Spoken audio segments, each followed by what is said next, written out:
Hello everyone, this is C S Sangeet Kedia from संगीत Kedia academy. आज मैं अमेंडमेंट्स डिस्कस करने जा रहा हूँ। Amendments for December 2021 exam.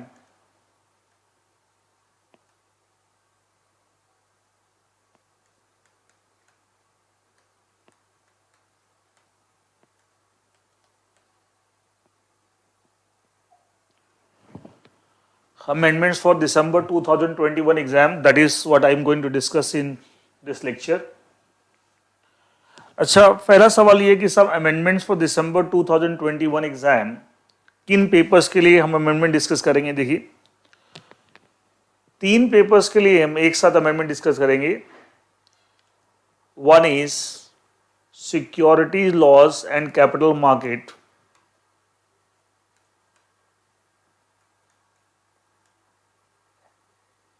जिसको शॉर्ट में हम बोले SLCM। ये न्यू सिलेबस का पेपर है of the executive program, EP executive program. Security laws and capital market SLCM, new syllabus executive programme का मॉड्यूल 2 का पेपर है। इस पेपर में क्या अमेंडमेंट्स है फॉर दिसंबर 2021 एग्जाम, एक ही हम डिस्कस करेंगे। Number 2, we'll discuss the amendments also in this lecture for corporate funding and listing in stock exchanges।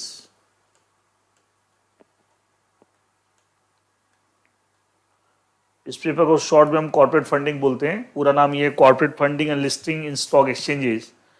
ये भी न्यू सिलेबस का पेपर है और professional program module 3, professional program का पेपर है और module 3 professional program new syllabus, उसका module 3, उसका ये पेपर है corporate funding and listing in stock exchanges. हम इस पेपर के भी अमेंडमेंट डिस्कस करेंगे। एंड तीसरा, capital market and securities loss, जो शॉर्ट में हम CMSL बोलेंगे, capital market and securities loss CMSL। ये आपका ओल्ड सिलेबस का पेपर है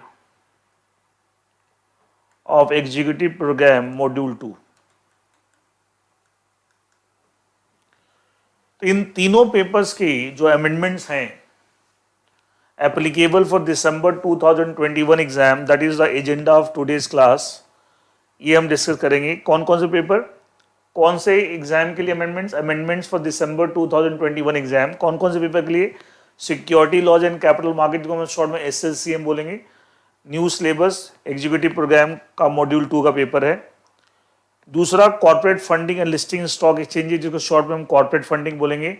एंड इसका ये भी न्यू सिलेबस का paper of the professional program module 3, professional program में मॉड्यूल 3 का पेपर है। एंड तीसरा, capital market and security law, जिसको शॉर्ट में बोलेंगे CMSL, old syllabus executive programme का ओल्ड सिलेबस का मॉड्यूल 2 का पेपर है। तो इन तीनों पेपर्स के अमेंडमेंट सिमिलर हैं, that's why we will discuss in one lecture only, and एक ही लेक्चर में। एंड मैं स्पेसिफिकली आपको ये तीनों पेपर के अमेंडमेंट्स दिसंबर 2021 के लिए हम डिस्कस करने जा रहे हैं। अच्छा, जो इस लेक्चर में हम किस पीरियड के अमेंडमेंट डिस्कस करेंगे, will discuss the amendments of the period 1 January 2021 to 30th June 2021। इस 6 महीने के पीरियड में 1 जनवरी 2021 से लेके 30 जून 2021, इस पीरियड में, इन 6 महीने के पीरियड में जो भी चेंजेस आए हैं, अमेंडमेंट्स आए हैं, and which is related to these 3 papers that we are going to discuss, SLCM, corporate funding and CMSL, अभी मैंने बताया। एंड इन 6 महीने में जो भी अमेंडमेंट्स आए हैं 1 जनवरी 2021 से लेके from 1 January 2021 till 30th June 2021, इस पीरियड में जो भी चेंजेस आए हैं रिलेटिंग टू दीज पेपर्स, वो that we are going to discuss in this class, and that is applicable for December 2021 exam. अच्छा, एक और चीज, अगर कोई बच्चा 1 जनवरी 2021 से पहले के अमेंडमेंट्स उसने अपडेट नहीं कर रखे अपने नोट्स के अंदर, अपने बुक के अंदर, अपने लेक्चर्स के अंदर, इससे पहले कि अगर मैं एक जैसे 31 मतलब इसमें एक प्रजम्पशन हम लेके चल रहे हैं कि आप 31 दिसंबर 2020 तक अपडेटेड हैं, तो मैं उसके बाद के अमेंडमेंट बता रहा हूँ, 1 जनवरी 2021 से बता रहा हूँ। इसका तो प्रजम्पशन है कि आप 31 दिसंबर 2020 तक ऑलरेडी अपडेटेड हैं, आपके नोट्स, आपकी बुक, आपके लेक्चर्स ऑलरेडी अपडेटेड है। ठीक है, ये हम एक प्रजम्पशन लेके चल रहे हैं। अगर हैं तो वेल एंड गुड, अगर आप ऑलरेडी अपडेटेड नहीं हैं और इसके पहले मतलब 31 दिसंबर 2020 तक के भी अमेंडमेंट्स आपके पास नहीं हैं, तो आप हमारी इंस्टीट्यूट की वेबसाइट संगीत केडिया एकेडमी .com यहाँ विजिट कर सकते हैं। यहाँ पे आपको इससे पहले के मतलब 31 दिसंबर 2020 मतलब इनफैक्ट पूरे 2020 पूरे साल के अमेंडमेंट्स आपके वहाँ मिल जाएंगे, आपको पेपर वाइज सब वहाँ उसके लेक्चर भी हैं, नोट्स भी हैं। ये फ्री फॉर ऑल है, इससे कोई चार्ज नहीं है, फ्री ओपन लेक्चर्स हैं, कोई भी उसको डाउनलोड कर सकता है और लेक्चर के साथ ही उसमें नोट्स भी हैं। इसका तो अगर 31 दिसंबर 2020 तक आप अपडेटेड नहीं है तो वो अपडेशंस हमारे ऑलरेडी उसके अमेंडमेंट के वीडियो और उसके साथ में उसके नोट्स दोनों ही हमारी वेबसाइट sangeetkedia.academy.com पे प्लेस्ड हैं ऑलरेडी। अब वहाँ से आप इसका ले सकते हैं, डाउनलोड कर सकते हैं, फ्री फॉर ऑल है, कोई चार्जर नहीं है, आप वहाँ से ले सकते हैं। इसलिए आप पहले अगर इस डेट तक अपडेटेड है वेल एंड गुड, नहीं अपडेटेड है यहाँ से आप मदद ले सकते हैं। और मैं जो अमेंडमेंट्स अभी करा रहा हूँ आज की क्लास में 1 जनवरी 2021 से लेकर 30 जून 2021 से 6 महीने के पीरियड में जो अमेंडमेंट्स आए हैं relating to these 3 papers, SSCM executive programme का new syllabus, corporate funding again new syllabus of professional programme and CMSL of the old syllabus programme paper module 2। ठीक है, इन तीनों पेपर के अमेंडमेंट इस पीरियड में जो आए हैं एप्लीकेबल फॉर दिसंबर 2021 एग्जाम, वो मैं बताने जा रहा हूँ, वो डिस्कस करने। अच्छा एक और बात, कई बच्चे बोलेंगे सर 30 जून 2021 के बाद, कई बच्चे सुन लेते सर जुलाई में कोई चेंज आ गया, अगस्त में, सितंबर 2021 में, अक्टूबर 2021 में। आपको पता है as per the ICSI guidelines exam से 6 महीने पहले तक के जो चेंजेस हैं सिर्फ वो एप्लीकेबल होते हैं। इसका दिसंबर 2021 में जो भी चेंजेस 30 जून 2021 तक आ गए हैं सिर्फ वही एप्लीकेबल हैं। 1 जुलाई 2021 ऑनवर्ड जो भी चेंजेस आ रहे हैं, अमेंडमेंट्स आ रहे हैं, वो आपके दिसंबर 2021 एग्जाम में एप्लीकेबल नहीं होंगे। इसे उसकी टेंशन मत लेना। कई बच्चे होते हैं अक्टूबर के महीने, अक्टूबर 2021 में कुछ सुन लिया, कहीं अखबार में पढ़ लिया, किसी फ्रेंड से सुन लिया, किसी इधर सुन लिया, उधर से, सर आपने ये तो कराया नहीं, ये भी तो अमेंडमेंट। अरे भाई अक्टूबर 2021 में वो अमेंडमेंट अगर आई है तो आपके दिसंबर 2021 एग्जाम में एप्लीकेबल नहीं होगी। आपके दिसंबर 2021 में जो भी अमेंडमेंट एप्लीकेबल होगी जो 30 जून 2021 तक आ गई, इससे बाद वाले जो अमेंडमेंट्स हैं आ रहे हैं लेकिन दिसंबर 2021 एग्जाम में एप्लीकेबल नहीं होगी। इसलिए मैंने क्या बोला, इस 1 जनवरी 2021 से 30 जून 2021 इस पीरियड के 6 महीने के अमेंडमेंट्स मैं आज के लेक्चर में कवर कर रहा हूँ। इससे पहले कि अगर आपने नहीं कवर अपडेट कर रखा है तो मैंने बोला हमारी वेबसाइट रेफर कीजिए, वहां पे आपको सब मिल जाएगा। और 30 जून 2021 के बाद जो अमेंडमेंट्स आ रहे हैं उसका कोई यूज नहीं है फॉर दिसंबर 2021 एग्जाम, वो आपके उस एग्जाम के रेलेवेंट नहीं आ रहे हैं अमेंडमेंट, लेकिन वो आपको रेलेवेंट नहीं। 6 महीने क्राइटेरिया आप जानते हैं ICSI गाइडलाइंस के हिसाब से, तो आपको उसके हिसाब चलना है, अपने परेशान नहीं होना। कई लोग बहुत परेशान होते हैं सितंबर में कोई अमेंडमेंट आ गया, सर आपने तो कराया नहीं। अरे भाई दिसंबर एग्जाम में थोड़ी एप्लीकेबल होगा वो, ठीक है। आपको एक क्राइटेरिया भी तो ICSI का, आप सोच के देखिए आप एग्जाम कल देने जा रहे हैं और 2 दिन पहले को अमेंडमेंट आ गया तो पढ़ते रहोगे क्या? तो एक लाइन उन्होंने ड्रॉ कर रखी है इस आप एग्जाम से 6 महीने पहले तक। ऐसा कोई भी दिसंबर में एग्जाम होता है 30 जून उस साल का, दिसंबर 21 में एग्जाम है, 30 जून 2021 तक जो भी चेंज आए। जून 2022 में जो पेपर होंगे, जून 2022 में जो पेपर होंगे उसमें 31 दिसंबर 2021 तक के अमेंडमेंट एप्लीकेबल होंगे। तो हम उस समय फिर पढ़ाएं। इसके बाद हम जब जून 2022 के अमेंडमेंट रिकॉर्ड करेंगे तो हम करेंगे 1 जुलाई 2021 से लेके 31 दिसंबर 2021 तक, अगले 6 महीने के। 1 जुलाई 2021 से लेके 31 दिसंबर 2021 वो जून 2022 के लिए एप्लीकेबल होंगे, ठीक है। इसका यही तरीका है। तो अभी फिलहाल हम दिसंबर 2021 एग्जाम के लिए अमेंडमेंट में डिस्कस करने जा रहा हूँ। कौन से 3 paper, SLCM new syllabus executive programme, corporate funding new syllabus professional programme, CMSL old syllabus, ठीक है, एंड आपको एग्जीक्यूटिव प्रोग्राम। ये तीनों पेपर के इस पीरियड में जो भी अमेंडमेंट्स आए that I am going to discuss. Is that clear? अच्छा एक और बात, क्योंकि लेक्चर कॉमन है अमेंडमेंट का तीनों पेपर के लिए, मैं लेक्चर में सिर्फ टॉपिक का नाम बोलूंगा और क्या अमेंडमेंट्स हैं वो बता दूंगा। मैं चैप्टर नंबर, पेज नंबर ये सब नहीं बोलूंगा, क्योंकि सेम चीज एक पेपर में अलग पेज नंबर पे दे रखी है, दूसरे पेपर में तो अलग पेज नंबर पे दे रखी है, एक पेपर में उसका चैप्टर नंबर अलग है, दूसरे पेपर में उसका चैप्टर नंबर अलग है, कंटेंट सेम है। तो मैं सिर्फ टॉपिक का नाम बोलूँ कि सब ये टॉपिक, उसके अंदर ये चेंज है, ठीक है।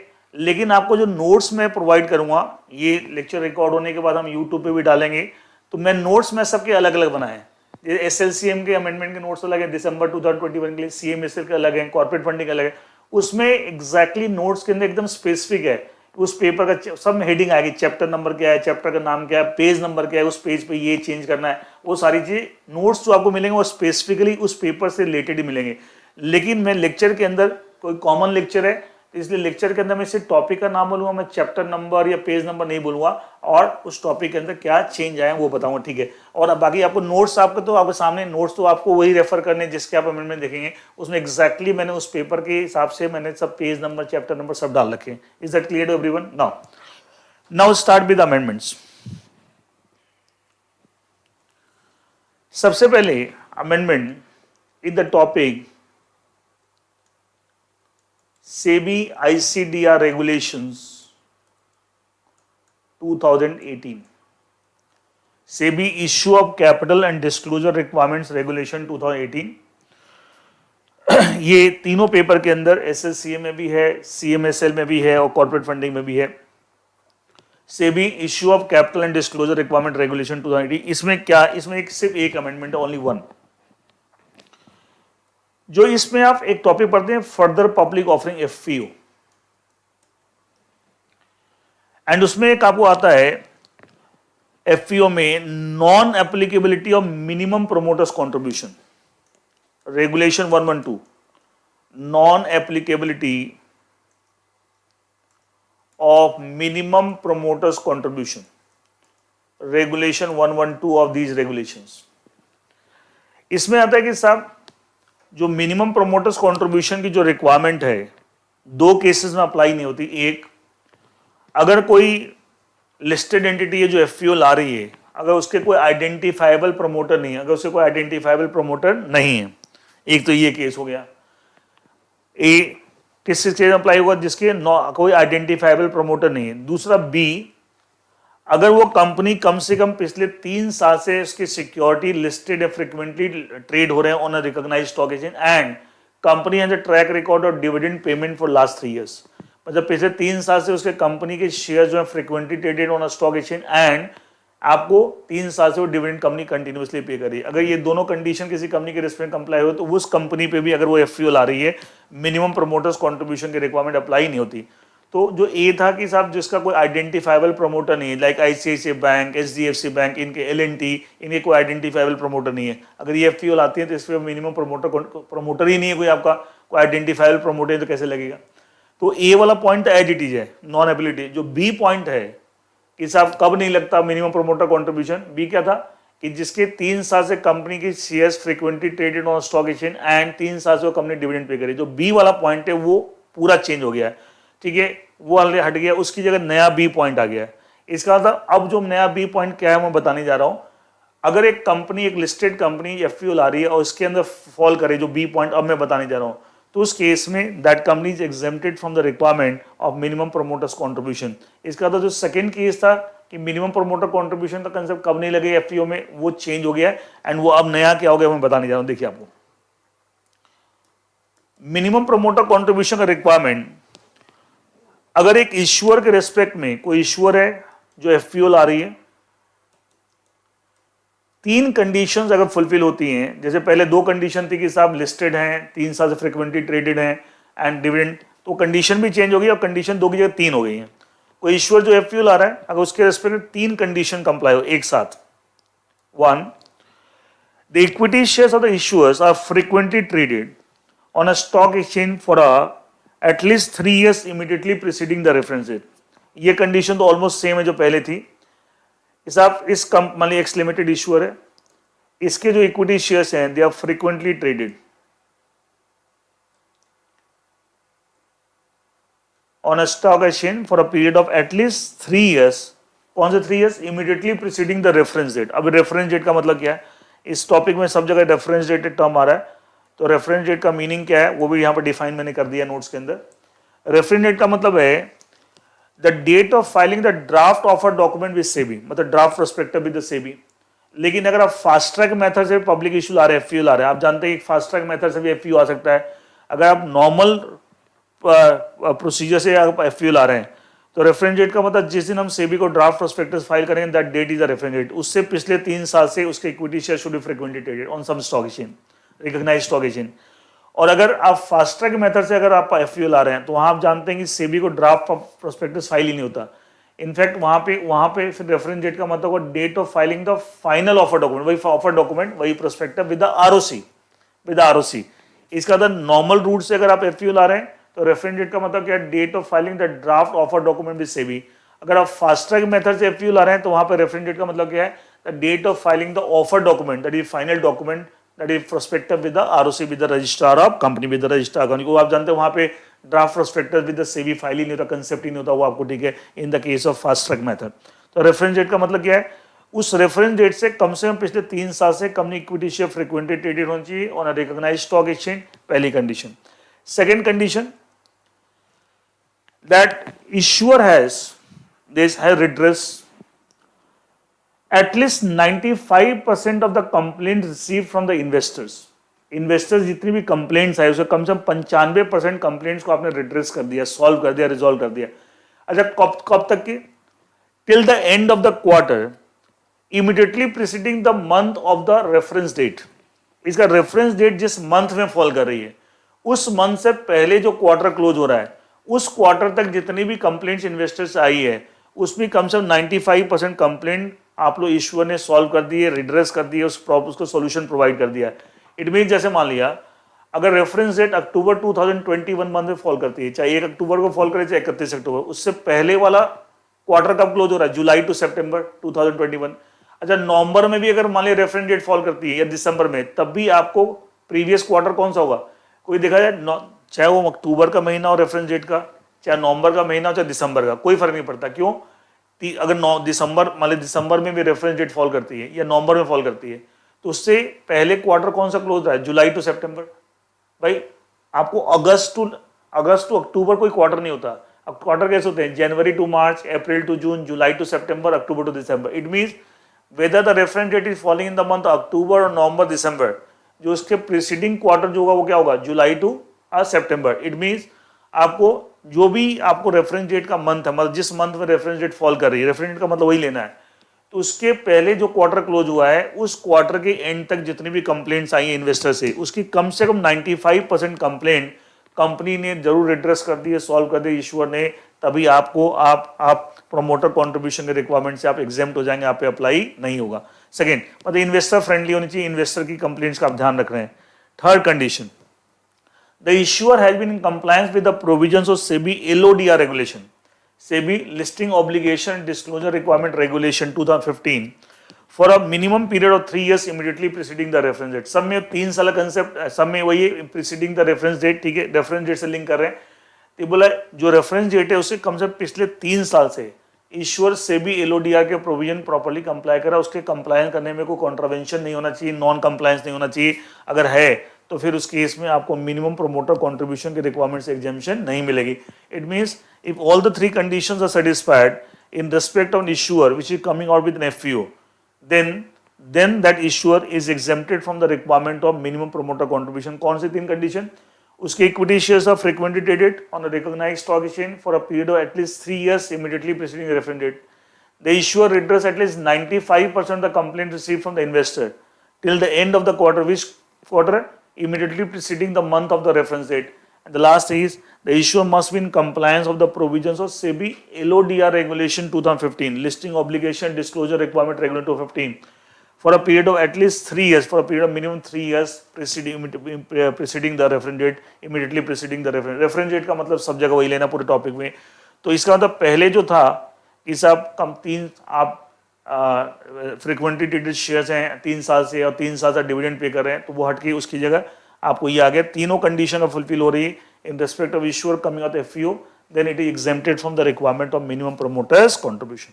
तो एक तो ये आपका ये केस आपका हो गया। और इस सेबी ICD रेगुलेशन 2018 में सिर्फ एक ही अमेंडमेंट है, आपको और कोई अमेंडमेंट नहीं है फॉर दिसंबर टू, मतलब 6 महीने का जो पीरियड मैंने बताया था 1 जनवरी 2021 से लेके 30 जून 2021, इस पीरियड में यही अमेंडमेंट आई है in the ICDR regulation and which applicable for December 2021 exam. अच्छा, छोटी और भी कई सारे अमेंडमेंट्स हो, लेकिन वो हमारे से रिलेटेड नहीं है। कई बच्चे होते सामने सुना और भी, लेकिन वो हमारे से रिलेटेड नहीं है। आप ICDR रेगुलेशन पढ़ते तो ICDR रेगुलेशन का हर चीज आपके सिलेबस का पार्ट थोड़ी है, उसके शेड्यूल्स हैं, ये है वो है, फॉर्मेट है, दुनिया भर की चीजें हैं, वो आपको वो सब थोड़ी पढ़ते हैं। तो उनमें भी कुछ चेंजेस आए तो वो आप उसका इम्पैक्ट आपके बुक पे या आपके लेक्चर पे नहीं आ रहा, तो वो चीज मैं कवर नहीं करता। मैं सिर्फ वो चीज कवर करता हूँ आपके बुक पे, जो बुक मैंने प्रोवाइड की है, जो लेक्चर्स मैंने उसमें जहाँ इम्पैक्ट है वो मैं डिस्कस करता हूँ, या कोई चीज नया ऐड हो गया, ठीक है, एंड जो आपसे रिलेटेड है, रेलेवेंट, वो हम डिस्कस करेंगे। Now we move on to the amendments in the SEBI LODR regulation, listing obligation disclosure listing obligation disclosure requirement regulation 2015, जो कि लिस्टिंग एग्रीमेंट के नाम से भी चैप्टर आपका। इसमें भी छोटे छोटे कई सारे चेंजेस, छोटे छोटे कोई बहुत मेजर चेंज नहीं है। तो SEBI listing obligations and disclosure requirement regulation 2015 LODR regulation, listing agreement जिसके नाम चैप्टर भी है, एंड मतलब एंड इसमें इस टॉपिक में क्या क्या चेंज है। नंबर 1, स्टार्टिंग में जब ये लॉ स्टार्ट होता है, जहां पे लीगल प्रोविजन, वहां पे स्टार्टिंग में एक रेगुलेशन 3 डिस्कस किया हुआ है, एप्लीकेबिलिटी ऑफ दिस रेगुलेशन। ये रेगुलेशन आपको किस किस केस में अप्लाई, उसमें आते हैं कि साहब कोई लिस्टेड एंटिटी है जिसने अपनी सिक्योरिटी, ये सिक्योरिटी को लिस्ट कराया है on a recognised stock exchange, तो उस लिस्टेड एंटिटी के ऊपर से भी LODR रेगुलेशन लगेगा। तो मैंने रेगुलेशन 3 को दोबारा से आपको लिख के दिया अमेंडमेंट के नोट्स में कि उसमें कुछ छोटे छोटे चेंजेस हैं, जैसे चेंजेस मोरलेस सेम ही है, उन चेंजेस क्या है बताया तो मैंने, लेकिन पूरा पैराग्राफ डाल दिया है एडिट, जिससे कि आपको कंफ्यूजन नहीं हो, ठीक है। एंड देखिए मैं पूरा पढ़ देता हूँ। Regulation 3 of SEBI LODR regulation 2015 provides that unless otherwise provided These regulations shall apply to a listed entity। पहले to the listed entity था, to a हो गया, द की जगह आ हो गया, कुछ माइनर से करेक्शंस भी हैं। Which has पहले था who has, who की जगह which, वैसे which is a better word, who normally individual के लिए होता है। Which has listed any of the following designated security and recognized stock exchange। पहला specified security listed on main board और SME exchange, और पहले था institutional trading platform, पहले ये था, और institutional trading platform। तो इंस्टीट्यूशनल ट्रेडिंग प्लेटफॉर्म कंसेप्ट खत्म हो गया, उसकी जगह, इसलिए यहां पे उसका इंपैक्ट आ गया, ये खत्म हो, इसकी जगह हो गया इनोवेटर्स ग्रोथ प्लेटफॉर्म, उसकी जगह हो गया इनोवेटर्स ग्रोथ प्लेटफॉर्म। तो वही अकॉर्डिंगली यहां पे चेंज आ गया पॉइंट ए में। पॉइंट बी में पहले था नॉन कन्वर्टेबल सिक्योरिटी या नॉन कन्वर्टेबल प्रेफरेंस है, जो कई सारे था, अब खाली नॉन कन्वर्टेबल सिक्योरिटी, उसमें सब आ जाएगा। तीसरा सेम है इंडियन डिपॉजिट सीट, चौथा भी सेम है सिक्योरिटी डेट इंस्ट्रूमेंट, पांचवा सिक्योरिटी रिसीट्स, ये नया ऐड हो गया सिक्योरिटी रिसीट्स, ये भी अगर आपने लिस्टेड कराई है तो अभी आप ये लॉ आप लगेगा, सेबी LODR रेगुलेशन। बाकी units issued by mutual fund same है, एनी अदर सिक्योरिटी में स्पेसिफाइड वैसे भी सेम है। मतलब छोटा मोटा एक तो इंस्टीट्यूशनल ट्रेडिंग प्लेटफॉर्म की जगह इसमें इनोवेटर ग्रोथ प्लेटफॉर्म हो गया, और एक ये बीच में सिक्योरिटी रिसीट ऐड होगी, ये भी अगर आपने लिस्टिंग कराई है तो आपके ऊपर ये लॉ अप्लाई होगा। अच्छा, इसके बाद एक पैराग्राफ मैंने और ऐड कर दिया है, पहले ये एक ही पैराग्राफ था, एक पैराग्राफ मैंने और ऐड कर दिया। हो क्या, देखिए इसमें लिखा मैंने first para shall be substitute of following 2 Paris.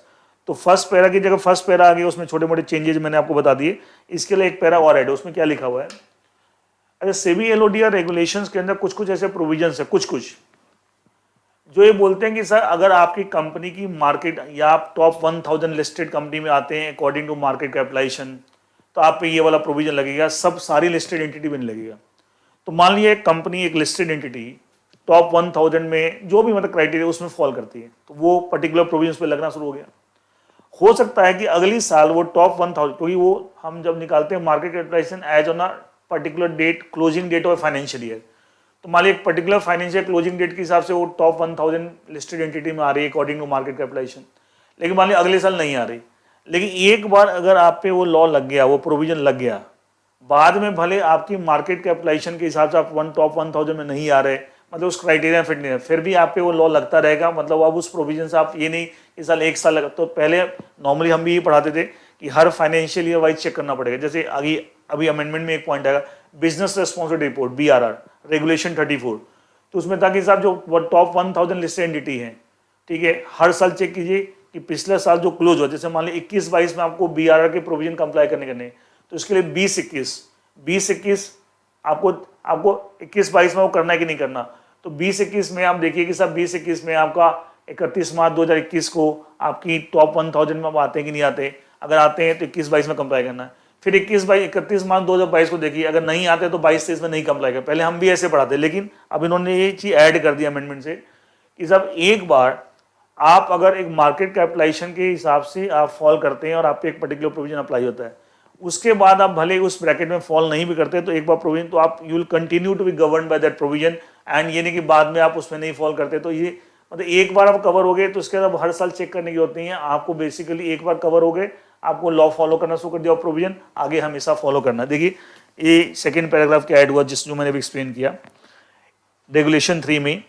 It may be noted that those provisions of these regulation, that is SEBI LODR regulation 215, which become applicable to listed entities on the basis of market capitalization criteria, मतलब वो provision जो market capitalisation criteria के हिसाब से apply होते हैं, shall continue to apply to such entity even if they fall below such threshold, मतलब limits के अगर बिलो भी आते हैं, उन टॉप 1000 में नहीं आते हैं, उसके बाद भी आपको देखिए कंटिन्यू टू अप्लाई। इसलिए आप हर साल चेक करनी होती है। एक बार आप कवर हो गए, एक बार आपको प्रोविजन फॉलो करना पड़ गया, उसके बाद आपको हर साल चेक करने की जरूरत नहीं है। आपको हर साल फिर उसको कंप्लाई करना है, चाहे उसमें आप फॉलो करें या नहीं, क्योंकि आप बाहर भी आ जाएंगे तब भी आपको फॉलो करना है। एंड आप उससे आपको यू टू, लेकिन पहले ऐसे नहीं था, अभी उन्होंने ये अमेंडमेंट कर दिया। उसका इंपैक्ट मैंने बता दिया क्या है। दूसरा चेंज इस लॉ के अंदर सेबी LODR रेगुलेशन के अंदर देखिए,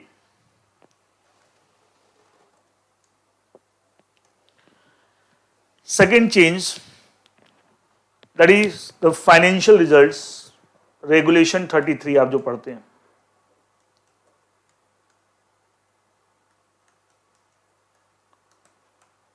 उसमें पढ़ते हैं कि साहब क्वार्टरली फाइनेंशियल रिजल्ट्स हैं हर क्वार्टर के बाद एंड ऑल दैट, ठीक है।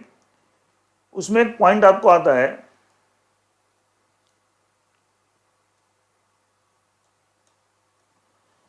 कि साहब जिस बोर्ड मीटिंग में unaudited quarterly financial results are going to be considered and approve, तो उस बोर्ड मीटिंग की डेट भी आपको अखबारों में एडवर्टाइज करने के साथ इस डेट को हमारी बोर्ड मीटिंग होने जा रही है फॉर दो सो एंड पर्पस।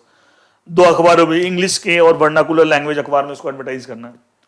अब इस रिक्वायरमेंट को एडवर्टाइज करने वाली रिक्वायरमेंट को ओमिट कर दिया, हटा दिया है, ठीक है, हटा दिया है। अच्छा ध्यान रखना, दो बातें हैं। एक तो था कि जिस बोर्ड मीटिंग में उस फाइनेंशियल रिजल्ट्स को और क्वार्टरली फाइनेंशियल रिजल्ट्स को आप डिस्कस अप्रूव करने जा रहे हैं, उस बोर्ड मीटिंग की डेट को एडवर्टाइज करना। और एक होता है जो फाइनेंशियल आपने अप्रूव कर दी उसको एडवर्टाइज करना, दो आते फर्क है। तो जो फाइनेंशियली जो अप्रूव हो जाएंगे उसको तो एडवर्टाइज करना, वो तो पहले भी था अभी भी है। खाली क्या चीज ओमिट कर दिया है, क्या चीज डिलीट कर दिया है कि जो बोर्ड मीटिंग की डेट हम नोटिफाई करते थे अखबारों में एडवर्टाइज करते, इस बोर्ड डेट को बोर्ड मीटिंग होने जा रही है for the purpose of considering and approving the financial results for so and so quarter, वो अब एडवर्टाइज करने की जरूरत नहीं है। तो वो आपके इस टॉपिक में फाइनेंशियल रिजल्ट्स के टॉपिक में थर्ड पैराग्राफ में एक सेकंड सेंटेंस दे रखा है, तो मैंने लिख दिया है in the third paragraph following second sentence shall be omitted. वो मतलब सेंटेंस भी मैंने लिख दिया है जिससे कंफ्यूजन नहीं रहे। क्या for the advertisement one in English another in vernacular language newspaper shall be publish regarding the date of aforesaid board meeting. मतलब ऊपर चर्चा की गई साहब वो बोर्ड मीटिंग जिसमें फाइनेंशियली डिस्कस, तो इसको आप एडवर्टाइज करने की होती है, मतलब उस बोर्ड मीटिंग की डेट को एडवर्टाइज करने की होती है। लेकिन जो फाइनेंशियली अप्रूव होंगे उस फाइनेंशियल रिजल्ट को पहले भी एडवर्टाइज करते थे, अभी भी करेंगे। लेकिन पहले दो एडवर्टीजमेंट जाती थी, पहले बोर्ड मीटिंग की डेट, बोर्ड मीटिंग होने से पहले, और एक बोर्ड मीटिंग होने के बाद बोर्ड मीटिंग में क्या फाइनेंशियल रिजल्ट अप्रूव हुआ, फाइनेंशियल रिजल्ट भी एडवर्टाइज। तो बाद वाला तो सेम एज इट इज है, लेकिन पहले बोर्ड मीटिंग से पहले जो बोर्ड मीटिंग की डेट को हम एडवर्टाइज करते थे द न्यूज़पेपर, स्टॉक एक्सचेंज को तो इन्फॉर्म करना ही है, वो तो रिक्वायरमेंट पहले भी थी आज भी है कि बोर्ड मीटिंग की डेट स्टॉक एक्सचेंज को इन्फॉर्म करना है। लेकिन अखबारों में बोर्ड मीटिंग की डेट को एडवर्टाइज करना, that requirement has been done away with, उसको ओमिट कर दिया गया। तो उसका इंपैक्ट आपका रेगुलेशन 33 में आ गया। Next that is the business responsibility report.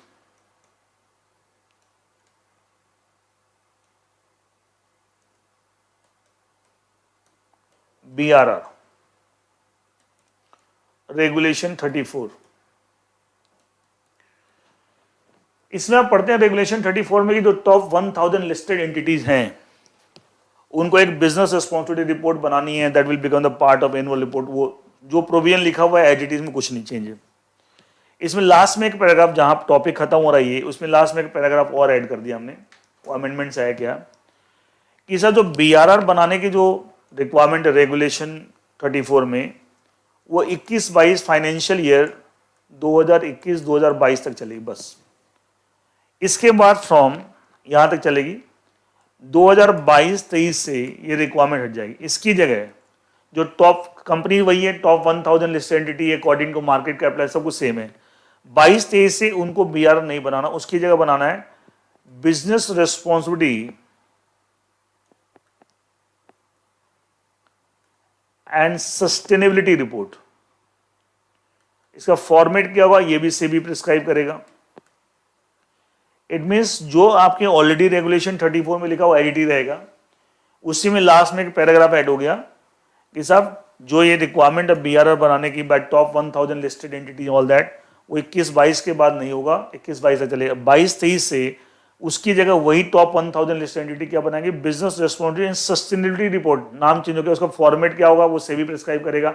And ये इसका तक कंसेप्ट चेंज हो गया। 21-22 तक तो जो चल रहा वही चलेगा, 22-23 से नया कंसेप्ट। लेकिन कौन सी कंपनी के लिए वो कंसेप्ट सेम, वही top 1000 listed entity according to market capitalisation. तो लास्ट में जो पैराग्राफ इस टॉपिक में ऐड हुआ मैं एक बार रीड आउट कर, मैं समझा दिया है, मैं एक बार रीड आउट करता हूँ। इट में further B noted that the requirement of submitting a business responsibility report shall be discontinued after the financial year 21-22 2021-22 उसका डिसकंटिन्यू हो जाएगा। And thereafter with effect from the financial 22-23 22-23 से क्या होगा the top 1000 listed entity based on market capitalisation, ठीक है वही, ठीक है sir submit a business responsibility and sustainability report in the format as specified by SEBI. कौन से फॉर्मेट जो सेबी प्रिस्क्राइब करेगा उसमें आप बिजनेस रिस्पॉन्सिबिलिटी सस्टेनेबिलिटी रिपोर्ट बनाएंगे। एंड तो इसका जो कंपनीज पे ये लग रहा था वही कंपनीज हैं, खाली फर्क क्या है पहले ये रिपोर्ट बनती थी अब रिपोर्ट डिफरेंट होगी, उसका फॉर्मेट से भी प्रिस्क्राइब करो फ्रॉम 20 फाइनेंशियल 2022-2023। नेक्स्ट जो चेंज है इस लॉ में सेबी LODR रेगुलेशन में देखिए,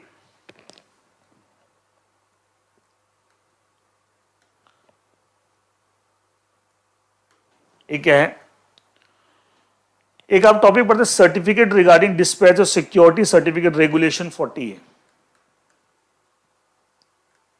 certificate regarding dispatch of security उसमें पढ़ते हैं ना कि जब भी कंपनी के पास कोई रिक्वेस्ट आती है regarding the registration of transfer of share, consolidation, sub division, splitting, ठीक है एक्सचेंज, तो कंपनी के पास जब भी रिक्वेस्ट आई कंपनी उसके रिक्वेस्ट आने से 1 महीने के अंदर रिक्वेस्ट को प्रोसेस करके वापस भेज देना है शेयर सर्टिफिकेट। और ये बात कंपनी ने ऐसा किया है उसकी हाफ ईयरली बेसिस पर ऑडिट होगी साल में 2 बार within 1 month of the close of each half year, ये पढ़ते थे आप, ठीक है। अब इसके अंदर चेंज क्या आ गया है इस रेगुलेशन 40 के अंदर, एक तो होता है जब भी कंपनी का रिक्वेस्ट आती थी तो कंपनी रिक्वेस्ट जिसे रिसीव हुई for registration of transfer, consolidation, sub division, उससे 1 महीने के अंदर रिक्वेस्ट को प्रोसेस करके सिक्योरिटी सर्टिफिकेट डिस्पैच करना है। अब चेंज यह है कि सब 1 मंथ की जगह 30 डेज हो गया, सिमिलर है बट फिर भी फर्क है टेक्निकली, इसकी जगह 30 डेज हो गया। और जो मेन चीज है, जो छोटा सा चेंज है, जो मेन चीज है, पहले साल में 2 बार ऑडिट होती थी इस बात की कि कंपनी ऐसा कर रही है, और वो ऑडिट कंपनी प्रैक्टिसिंग सीए से कराती थी साल में within 1 month of the close of the each half of the financial year. अब ये ऑडिट साल में एक ही बार होगी within 30 days from the close of financial year, within 30 days from the end of financial year. इसका मतलब now this audit will takes only once, जब भी फाइनेंशियल खत्म होगा उसके 30 दिन के अंदर ये ऑडिट करानी है बाय प्रैक्टिसिंग सीएस की। कंपनी ने ऐसा किया है कि जब भी कंपनी के पास कोई रिक्वेस्ट आई फॉर रजिस्ट्रेशन और ट्रांसफर शेयर सब डिवीजन, क्या कंपनी ने उस प्रोसेस को रिक्वेस्ट को प्रोसेस करके क्या सिक्योरिटी वापस भेजा विद इन 30 डेज और नॉट, इसकी ऑडिट होगी। एंड ये किससे कंपनी ऑडिट कराएगी, प्रैक्टिसिंग सीएस से। एंड ऑडिट कराने के उसका सर्टिफिकेट स्टॉक एक्सचेंज को भी भेजेगी। मतलब सब कुछ सेम है, खाली फर्क क्या आ गया, पहले विद इन 1 मंथ जो था कि आप वो कंपनी को रिक्वेस्ट को प्रोसेस करके और सिक्योरिटी से वापस भेजने, उसकी जगह 30 डेज हो गया। ऑलमोस्ट सेम है बट फर्क है टेक्निकली। और मेन चेंज ये है पहले साल में 2 बार ऑडिट होती थी from with in 1 month from the close of the half year, जिसका तब अप्रैल टू सितंबर पीरियड की ऑडिट अलग होती थी अक्टूबर के महीने में, फिर अक्टूबर से लेकर मार्च तक की ऑडिट अलग होती थी अप्रैल के महीने में। अब ऐसा नहीं है, पूरे फाइनेंशियल एक बार ऑडिट होगी, कितने दिन में, within 30 days from the end of financial year. तो मैंने पूरा का पूरा टॉपिक लिख दिया है आपके नोट्स, अमेंडमेंट के नोट्स में, लेकिन उसके अंदर चेंज सिर्फ यही है एंड बाकी सारा सब कुछ सेम है। तो मैंने चेंज वाला जो पोर्शन उसको मैंने बोल्ड भी कर दिया, जिससे आपको पता लगे ये चेंज है, बाकी इंटायर टॉपिक इज सेम। देखिए इंटायर टॉपिक इज सेम। इसके बाद अब साल में पहले 2 बार ही ऑडिट होती थी बाय प्रैक्टिसिंग सीएस, 2 बार इसको चेक कर, लेकिन अब साल में एक ही होगा, with in 30 days from the end of financial, with in 30 days from the end of financial year. जैसे फाइनेंशियल ईयर आपका 20-21 खत्म हुआ, 31 मार्च 2021 को खत्म हुआ, उसके 30 दिन के अंदर, मतलब 30 अप्रैल तक। ऐसे फाइनेंशियल 21-22 खत्म होगा तो 31 मार्च 2022 से 30 दिन के अंदर, मतलब 30 अप्रैल 2022 तक आपको साल में एक ही बार ऑडिट होगी कि सब कंपनी ने ऐसा किया है कि नहीं किया। इसी को चेक कराना है बाय प्रैक्टिसिंग सीएस। चेक करने का तो अपना एक सर्टिफिकेट देगा एंड उसकी कॉपी कंपनी स्टॉक एक्सचेंज को फॉरवर्ड करेगी। तो सब कुछ सेम है। The only thing is that एक तो 1 मंथ की जगह 30 डेज हो गया है, और दूसरा साल में जो 2 बार ऑडिट है उसकी जगह एक ही बार होगी, within 30 days from the end of financial year. तो these are the various changes in this law, SEBI LODR regulation. SEBI LODR regulation में और कोई चेंजेस नहीं है, और कोई चेंजेस नहीं है, ठीक है। Now we move on to the changes in the next topic.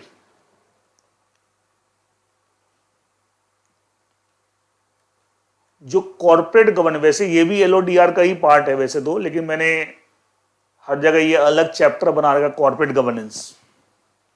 तो अल्टीमेटली ये भी देखा जाए एलओडीआर का पार्ट ही है।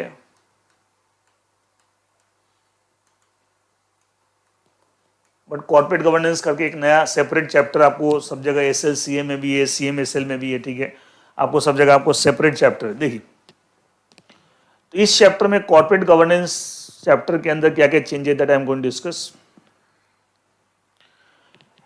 पहला चेंज देखिए, एक टॉपिक आप पढ़ते हैं separate meeting of independent directors. जो इंडिपेंडेंट डायरेक्टर्स है उनकी एक साल में कम से कम एक मीटिंग होनी चाहिए, और जिसमें खाली इंडिपेंडेंट डायरेक्टर्स ही आ रहेंगे, नॉन इंडिपेंडेंट डायरेक्टर्स ऊपर अटेंड नहीं करेंगे, और सारे इंडिपेंडेंट डायरेक्टर कोशिश करनी चाहिए कि वो मीटिंग जरूर अटेंड करें, पढ़ते हैं ना।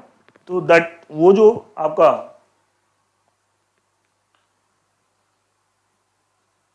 टॉपिक है उसमें कोई चेंज नहीं है, मैंने पूरा टॉपिक लिख दिया है, लेकिन खाली क्या है उस पहले ये था the independent director of the company shall hold at least 1 meeting in a year. तो इन अ ईयर जो वर्ड था, अब ईयर का मतलब क्या, कैलेंडर ईयर, फाइनेंशियल ईयर, समझ नहीं था, इन्होंने एक आगे वर्ड लिख दिया फाइनेंशियल। तो बाकी पूरा प्रोविजन सेम है, खाली आपको ये वर्ड एक्स्ट्रा जुड़े। अब क्लैरिटी आगे साहब फाइनेंशियल की बात करें, साल कम से कम फाइनेंशियल ईयर में एक फाइनेंशियल में इंडिपेंडेंट डायरेक्टर से अलग से एक सेपरेट मीटिंग होनी चाहिए। पहले लिखा था इन अ ईयर, तो that was not clear whether that year is a calendar year और financial year. And to provide clarity इस अमेंडमेंट करके इसमें एक वर्ड फाइनेंस, तो पूरा प्रोविजन सेम है, खाली ईयर वर्ड से पहले फाइनेंशियल वर्ड डाल दिया है। एंड मैंने पूरा टॉपिक रिप्रोड्यूस कर दिया, कंफ्यूजन ना हो इसलिए, लेकिन अदरवाइज चेंज सिर्फ इतना है कि फाइनेंशियल वर्ड को डाल दिया along with the word year. It means now her financial year में कम से कम एक मीटिंग होनी चाहिए इंडिपेंडेंट डायरेक्टर की, सेपरेट मीटिंग, जिसमें सिर्फ आपको इंडिपेंडेंट डायरेक्टर्स रहेंगे, इसके अलावा और कोई अटेंड नहीं करेगा। Second change in this topic corporate governance, आप एक टॉपिक पढ़ते हैं रिस्क मैनेजमेंट कमिटी, वो उसके सारे प्रोविजन चेंज हो गए, तो उसको मैंने पूरा नया रिप्रोड्यूस, तो पुराना पूरा छोड़ दीजिएगा एंड उसकी जगह नया पूरा पढ़ना है। पूरे रिस्क मैनेजमेंट कमिटी से रिलेटेड पूरे नोट्स आपको नए में दे रहा हूँ अमेंडमेंट में, एंड मैं अभी समझा भी देता हूँ क्या उसमें नए प्रोविजन है। तो रिस्क मैनेजमेंट कमिटी से रिलेटेड जितनी प्रोविजन आप कॉर्पोरेट गवर्नेंस चैप्टर में पढ़ते हैं वो पूरा हटा दीजिएगा, उसकी जगह नया पूरा, एंड मैं लिख भी दिया entire topic shall be replace by the following. पूरा का पूरा टॉपिक रिस्क मैनेजमेंट कमिटी। देखिए सबसे पहली बात, ये जो रिस्क मैनेजमेंट कमिटी जो कॉन्स्टिट्यूट करनी है, top 1000 listed entity,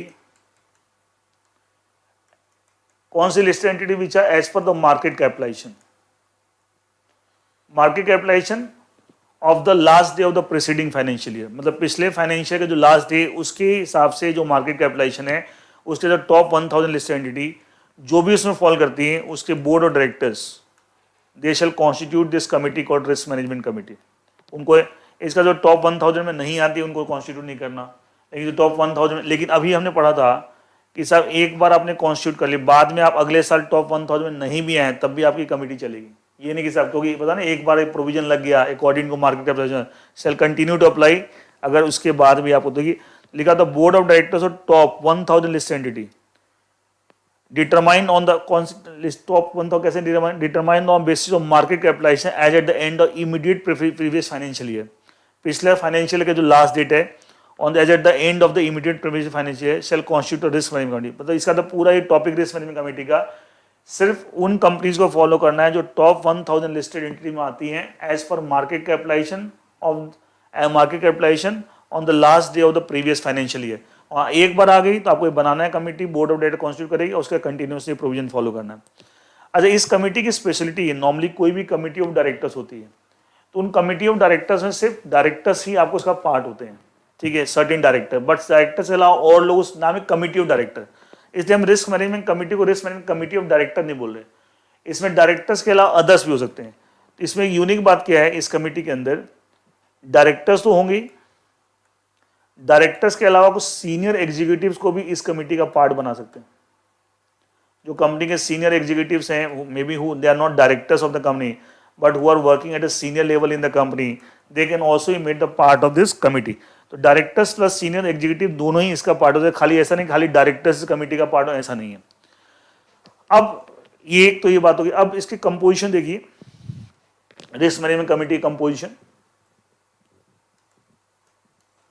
minimum 3 members, कम से कम 3 बंदे होने चाहिए, 3 या 3 से ज्यादा, जिसमें मेजॉरिटी डायरेक्टर्स होंगे। अभी मैंने बताया डायरेक्टर्स के अलावा और भी लोग हो सकते हैं। इसका अगर 3 बंदों की कमेटी बनाए तो 3 का मेजोरिटी मींस मोर देन 50%, कम से कम 2 डायरेक्टर होने चाहिए। 4 बनाए तो 4 की मेजोरिटी 2 नहीं होगी, 2 50% है, 50% ज्यादा, तो 4 में कम से कम 3 डायरेक्टर होने चाहिए। 5 बनाए तो 5 की मेजोरिटी भी 3 ही है, 5 की मेजोरिटी भी 3 है, मोर देन 50%, ठीक है। इसका 5 में से भी 3, अगर 5 की कमेटी बनाई तो 5 में से कम 3 डायरेक्टर होते हैं, मतलब मेजोरिटी मेंबर्स उसमें डायरेक्टर होने चाहिए एक। इसमें एटलीस्ट 1 इंडिपेंडेंट डायरेक्टर, उसमें एक एटलीस्ट 1 इंडिपेंडेंट डायरेक्टर होना चाहिए। लेकिन एक बार और, अगर उस लिस्टेड एंटिटी के एसआर इक्विटी शेयर है, आपने पढ़ा ना special right equity shares,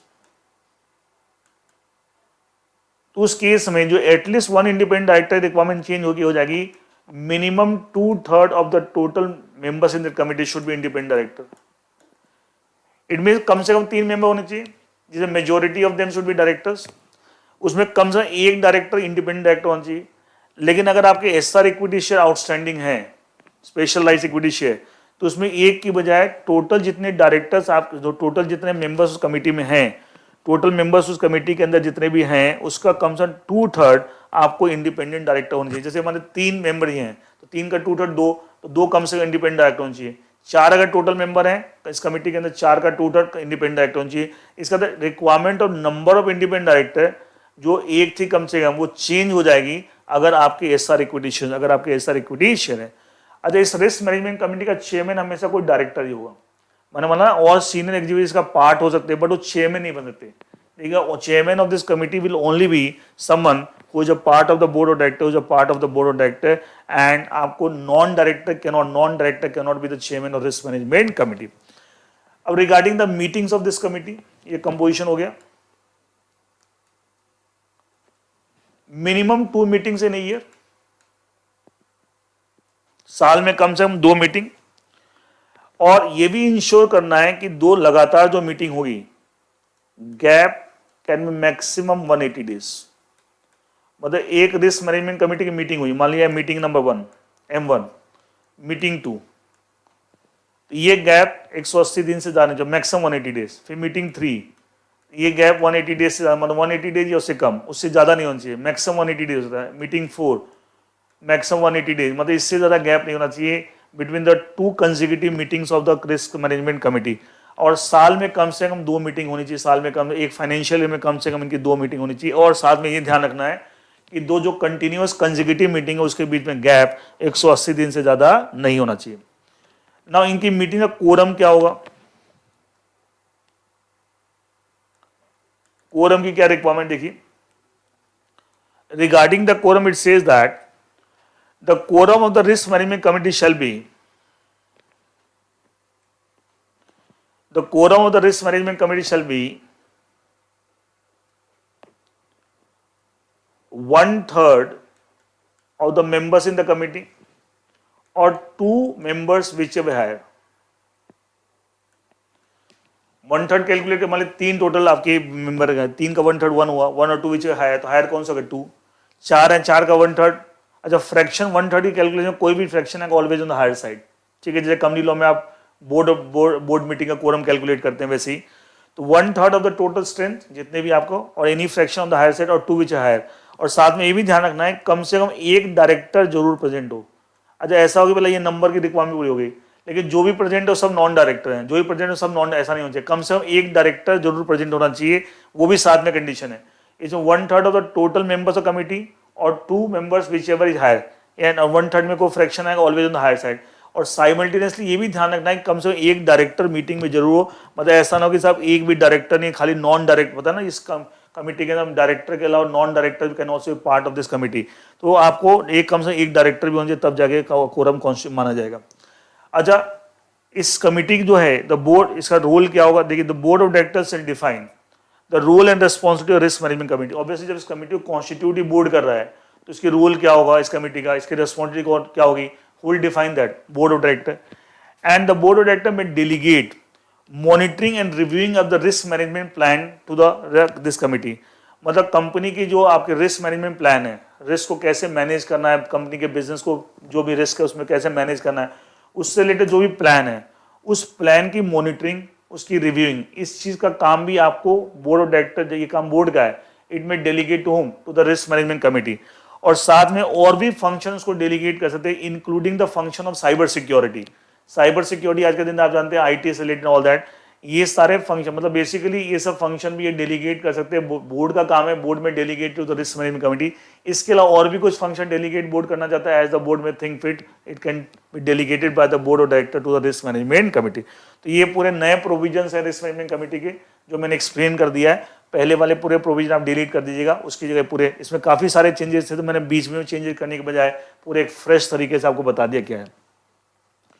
next corporate governance topic के अंदर नेक्स्ट चेंज क्या देखिए, आपको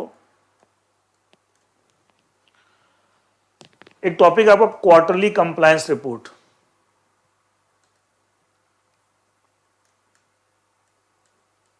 छोटा सा टॉपिक क्वार्टरली कंप्लायंस रिपोर्ट, उसमें दे रखा है ना द कंपनी से submit a quarterly compliance report in the prescribed format to the stock exchange. पहले था within 15 days from the close of, पहले था within 15 days from the close of each quarter, तो यहां change क्या किया है, चेंज ये आ गया 15 डेज की जगह 21 डेज हो गया, and from the close of, पहले क्लोज वर्ड था from the close of each quarter, close की जगह एंड हो गया, वो तो ऑलमोस्ट सेम मतलब है। तो लैंग्वेज ये होगी, पहले था within 15 days from the close of each quarter, अब हो गया with in 21 days from the end of each quarter, with in 21 days from the and, ये नया हो गया। तो ये तो क्लोज की जगह लैंग्वेज का चेंज किया, क्लोज ठीक है, क्वार्टर के क्लोज होने से 15 दिन के अंदर, अब क्वार्टर के एंड होने से 21, मेन चीज याद रखना है 15 दिन की जगह 21 दिन हो गया। ऐसा जो क्वार्टरली कंप्लायंस रिपोर्ट जो कंपनी इंटरनल रिपोर्ट बना के स्टॉक एक्सचेंज को फाइल करती थी विद इन 15 डेज पहले फाइल करती थी from the close of the quarter, अब विद इन 21 डेज फाइल करें from the end of the quarter. End of close almost same meaning is same, उन्होंने language को थोड़ा बेटर कर दिया, लेकिन ध्यान रखना 15 डेज की जगह क्या हो गया 21 डेज, ये मैंने पूरा रिप्रोड्यूस कर दिया, बस चेंज यही है, 15 डेज की जगह 21 डेज हो गया और क्लोज वर्ड की जगह एंड वर्ड हो गया। नेक्स्ट जो चेंज है इन the corporate governance topic,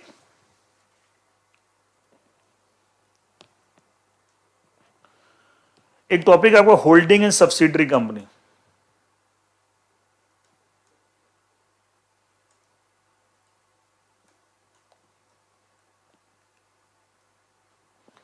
holding and subsidiary company, उसमें जो पैरा नंबर 5 है, मतलब उसमें कई सारे पैराज हैं, तो पैरा 5 जो है होल्डिंग सब्सिडरी कंपनी का, उसको मैं वो पढ़ रहा हूं और मैं बताऊं वहां क्या चेंज हुआ। Para number 5, a listed entity shall not dispose of shares in its material subsidiary resulting in reduction of its holding either bracket में either on its own or together with other subsidiaries to less than 50%, पहले to less than 50% लिखा हुआ था, अब उसकी जगह ये हो गया है टू लेस देन, ये तो एज इट इज है, और बीच में और इक्वल टू 50%। इसका मतलब सिर्फ चेंज ये हुआ है, ये 3 वर्ड्स नए ऐड हो गए, और इक्वल टू, और बाकी सब कुछ सेम है, बाकी सब कुछ सेम है। इसका मतलब क्या हुआ कि पहले एक लिस्टेड एंटिटी को यह ध्यान रखना पड़ता था कि उसकी जो मटेरियल सब्सिडरी है उसके अंदर आप शेयर डिस्पोज ऑफ कर रहे हैं तो उसके अंदर डिस्पोज ऑफ करके आप 50% से कम नहीं ला सकते। अगर करना है तो उसके लिए शेयर होल्डर की अप्रूवल चाहिए, बाय पासिंग एसआर ऑनर, वो सब पूरा टॉपिक सेम है जो ही आपका, ठीक है। लेकिन मतलब इसका तो 50% तक ला सकते थे, 50% कम नहीं कर सकते थे। अब उसके लिए शेयर होल्डर की अप्रूवल चाहिए, पासिंग एसआर। अब ये हो गया और इक्वल टू भी लगने का मतलब क्या हुआ, अब आप 50% के को भी टच नहीं करा सकते, मतलब अपनी मटेरियल सब्सिडरी के अंदर शेयर डिस्पोज ऑफ कर रहे हैं जिससे कि आपकी होल्डिंग कम हो गई, 50% पे भी नहीं आ सकती। अगर 50% से कम भी नहीं आ सकती, 50% भी नहीं आती, अगर 50% भी टच कर रही है, घट के मान ली पहले 60% थी, अब घट के 50 पे आ गई, 50 पे भी आ गई तो क्या होगा, देखा जाए आप सब्सिडी रही नहीं, क्योंकि सब्सिडी मोर देन 50 पे, तो देखा जाए टेक्निकली लैंग्वेज में मिस्टेक थी, टेक्निकली देखा जाए लैंग्वेज मिस्टेक थी, उसको रेक्टिफाई किया, क्योंकि 50 भी अगर टच कर गई तब भी तो सब्सिडी नहीं रहेगी, सब्सिडी कब होती है मोर देन 50% पे, तो अगर घट के वो 50% भी आ गए तो टेक्निकली लैंग्वेज में मिस्टेक थी तो उसको ठीक किया है। तो इसके अंदर बाकी पूरा टॉपिक सेम है, और इक्वल, इसका मतलब क्या है, लैंग्वेज को ठीक किया गया। अब मतलब ये कि मटेरियल लिस्टेड एंटिटी की जो भी मटेरियल सब्सिडरी है उसमें अगर आप शेयर डिस्पोज ऑफ कर रहे हैं तो ये ध्यान रखना है कि आप डिस्पोज ऑफ ऐसे करें जिससे कि आपको डिस्पोज करने के बाद भी आपकी होल्डिंग उस मटेरियल सब्सिडी में 50% से ऊपर ही रहे, 50% भी टच नहीं करे, मतलब should not even touch 50%, should more than 50%। अगर 50% में टच कर रही है, इक्वल टू या उससे कम हो रही है, तो उस केस में फिर शेयर होल्डर की अप्रूवल चाहिए, पासिंग द एसआर।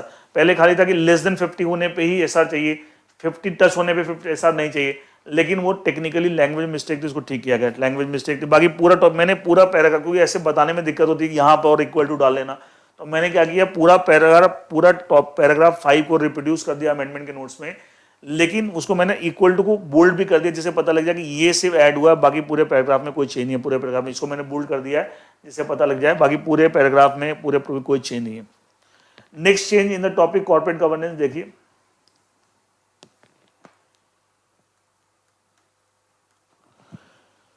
एक आप पढ़ते हैं secretarial audit,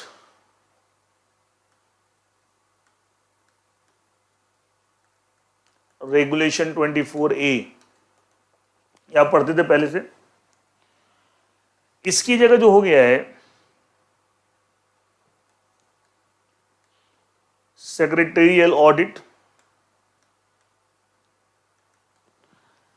and secretarial compliance report, heading he change हो गई है।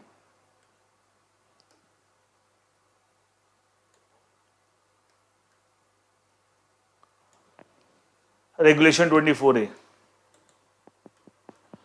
मतलब दो चीजें, कोई सेक्रेटरियल ऑडिट एंड पहले एक ही चीज है सेक्रेटरियल ऑडिट, अब सेक्रेटरियल ऑडिट एंड साथ में सेक्रेटरियल कंप्लायंस रिपोर्ट। ये इसके जो प्रोविजन पहले थे अभी भी सेम है कि हर एक लिस्टेड एंटिटी को फाइनेंशियल ईयर वाइज अपनी एक सेक्रेटरियल ऑडिट करानी है बाय प्रैक्टिसिंग कंपनी सेक्रेटरी, और वो आप ऑडिट करने का तो अपनी रिपोर्ट देगा, सेक्रेटरियल ऑडिट रिपोर्ट, एंड उस सेक्रेटरियल ऑडिट रिपोर्ट को अपनी एनुअल रिपोर्ट के साथ उसको अटैच करना एंड ऑल दैट, वो सब कुछ पहले जैसे था। अपनी और अपनी material listed material unlisted subsidy जो इंडिया में इनकॉर्पोरेट, मतलब सेक्रेटरियल ऑडिट के प्रोविजन जो पहले थे अभी भी सेम है। लेकिन हेडिंग में आप देख रहे हैं एंड सेक्रेटरियल कंप्लायंस रिपोर्ट, उसके क्या नए ऐड है, तो 2 पैराग्राफ हो गए। तो अब मैंने जो नए नोट्स दिए इस टॉपिक के पूरे अब नए, इस रेगुलेशन 24 के पूरे नए नोट्स दे दिए, लिख दिया पूरा, लेकिन उसमें पहला पैराग्राफ पढ़ोगे that is in relating secretarial audit, and जो पहले था अभी भी सेम है। खाली सेक्रेटरियल कंप्लायंस रिपोर्ट ये एक्चुअली एक इंटरनल रिपोर्ट है। सेक्रेटरियल ऑडिट तो आप प्रैक्टिसिंग सीए से करा रहे हैं, और वो ऑडिट करने अपनी जो रिपोर्ट दे रहा है उस रिपोर्ट को एनुअल रिपोर्ट का हम पार्ट बना रहे हैं, नॉलेज, ठीक है। सेक्रेटरियल कंप्लायंस रिपोर्ट एक कंपनी को इंटरनली अपनी चेक करने की हम सही में कंप्लाय और उसकी रिपोर्ट बना के फाइल करनी टू द स्टॉक एक्सचेंज। उसके बारे में क्या ऐड हो गया, देखिए क्या लिखा, मतलब first paragraph is relating secretarial audit, वो सेम है जो पहले था। Second paragraph is regarding the secretarial compliance report, वो क्या बोलते हैं, every listed entity shall submit a secretarial compliance report in such form as may be specified, उसका फॉर्मेट जो भी स्पेसिफाइड होगा, किसको फाइल करना है, टू द स्टॉक एक्सचेंज। कितने दिन फाइल करना है, within 60 days from the end of each financial year. हर एक फाइनेंशियल ईयर खत्म होने के 60 दिन के अंदर, 60 डेज के अंदर आपको अपनी एक सेक्रेटरियल कंप्लायंस रिपोर्ट बनानी है, उसका फॉर्मेट जो भी प्रिस्क्राइब हुआ, किसको फाइल करना है, टू द स्टॉक एक्सचेंज। अच्छा, इसमें कहीं नहीं लिखा होगा प्रैक्टिसिंग सीए से लेना, ये इसका मतलब इंटरनल रिपोर्ट है।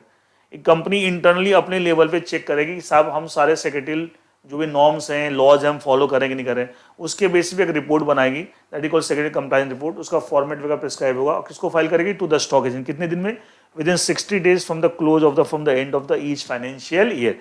तो मेन चीज हेडिंग में जब चेंज, तो ये वाला पोर्शन तो जैसे पहले था एज इट इज है, ये इसका जो क्या प्रोविजन है मैंने एक्सप्लेन कर दिया। तो ये आपका चेंज इन रेगुलेशन नंबर 24 है, रेगुलेशन नंबर 24A। इसके साथ हमने we have discuss all the changes which has taken place in the corporate governance topic, corporate governance topic वो सारे हमने डिस्कस कर लिए। Now I move on to the next topic.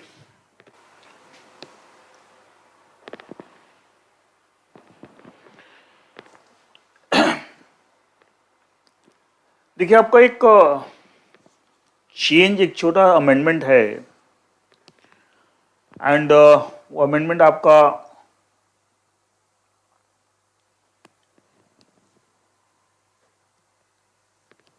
क्या है, देखिए एक टॉपिक आप पढ़ते हैं ऑल्टरनेटिव इन्वेस्टमेंट फंड, AIF।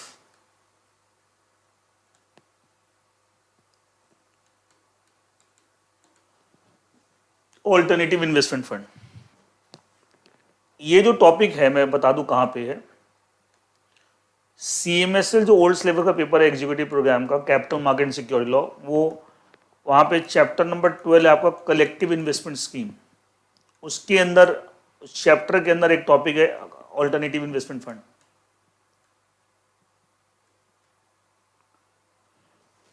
और जो कॉर्पोरेट फंडिंग का जो पेपर है, corporate funding and listing in stock exchanges, जो न्यू सिलेबस प्रोफेशनल प्रोग्राम का पेपर है, चैप्टर नंबर 4 है उसके अंदर, एंड जिसका नाम है Indian equity private funding, Indian equity private funding.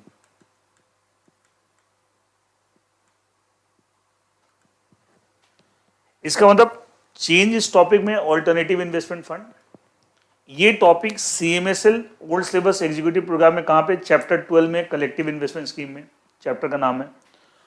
अच्छा, ये topic corporate funding and listing stock exchange new syllabus professional program में कहां, किस चैप्टर में टॉपिक, चैप्टर 4 में, जिसका नाम है इंडियन इक्विटी प्राइवेट फंडिंग। तो मैं लोकेट भी करा दे कहां पे है, ठीक है, लोकेट भी मैंने करा दे कहां पे। देखिए यहां पे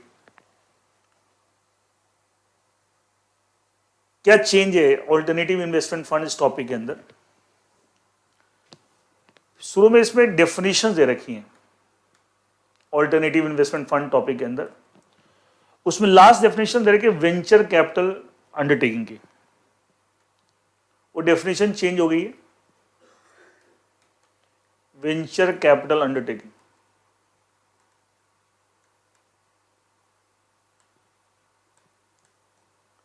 वो डेफिनेशन चेंज हो गई। चेंज क्या हो गई है, मतलब पहले वाली पूरी हटा देना, उसकी जगह नया क्या हो गया है, न्यू डेफिनेशन क्या हो गई। सिंपली पहले तो लंबी छोटी डेफिनेशन देखी साहब, उसमें पहला पार्ट खाली रह गया, बाकी सब हटा दिया। नेट रीजन मैंने पूरी डेफिनेशन नहीं लिख दी है। Venture capital undertaking means a domestic company, Indian company, domestic company, Indian company which is not listed on a recognised stock at the time of making investment. जो लिस्टेड नहीं है, unlisted है एट द टाइम, जिस समय वो invest कर रही है कहीं पे, उस समय वो आपको लिस्टेड नहीं है, अनलिस्टेड है, बस इतनी सी बात है। अच्छा, पहले जो डेफिनेशन थी उसमें भी ये चीज थी, बट उसके अलावा और भी चीजें थी, और भी यदि ये है वो है, ऐसा होना चाहिए, इन चीजों में नहीं होने चाहिए ना, वो सब हटा दिया। तो अब सिंपल सी डेफिनेशन होगी, venture capital undertaking means a domestic company, Indian company which is not listed on a recognised stock exchange when it is not listed at the time of making investment. तो ये चीज पहले भी थी definition का part, लेकिन पहले उसमें पहले डेफिनेशन जो थी उसमें और भी बहुत सारी चीज दे रखी थी, अब वो सब चीज हटा दी, इतनी सी डेफिनेशन है। तो now this is new definition, मैंने नई डेफिनेशन आपको नोट्स में, अमेंडमेंट के नोट्स में दे दी है। नंबर 2, डेफिनेशन के अंदर एक नई डेफिनेशन ऐड हो गई स्टार्टअप की, ये पहले नहीं था, ये आपको स्टार्टअप की डेफिनेशन नई ऐड हो गई। तो भले वेंचर कैपिटल अंडरटेकिंग की पहले वाली डेफिनेशन रिप्लेस करके नई डेफिनेशन आ गई, और उसके लास्ट में venture capital undertaking definition last ही थी, उसका एक स्टार्टअप की डेफिनेशन हमने और ऐड कर दी है, पहले ये नहीं था, ये न्यू डेफिनेशन। क्या डेफिनेशन है, इसे startup means a private limited company, it can mean the form of private limited company और limited liability LLP which fulfills the criteria for startup. अब वो क्राइटेरिया किसने स्पेसिफाइड किया, as specified by the department of promotion of industry and industrial trade. ये department किसका? Ministry of commerce industry by government of India. ठीक है, मतलब ministry of commerce industry का जो डिपार्टमेंट है, कौन सा department? Department of promotion of industry and internal trade. इस डिपार्टमेंट ने जो आपको स्पेसिफाई किया criteria to be called a startup, तो कोई अगर प्राइवेट लिमिटेड कंपनी है या लिमिटेड लाइबिलिटी पार्टनरशिप है, अगर वो क्राइटेरिया फुलफिल करती है which is a criteria specified by this department of ministry of commerce industry to be called a startup, then that particular private limited company और LLP will be called a startup. वो फिर private limited company या LLP जो भी है, जो startup criteria specified by so and so department of ministry of commerce industry अगर satisfy करती है, then that private limited company और LLP will be called a startup, क्योंकि इसका यूज आगे होगा एंड ये डेफिनेशन स्टार्टअप की, ये नई डेफिनेशन ऐड होगी।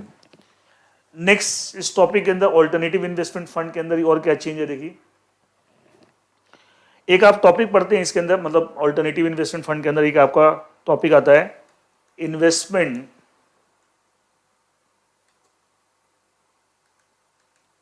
Conditions for all alternative investment fund.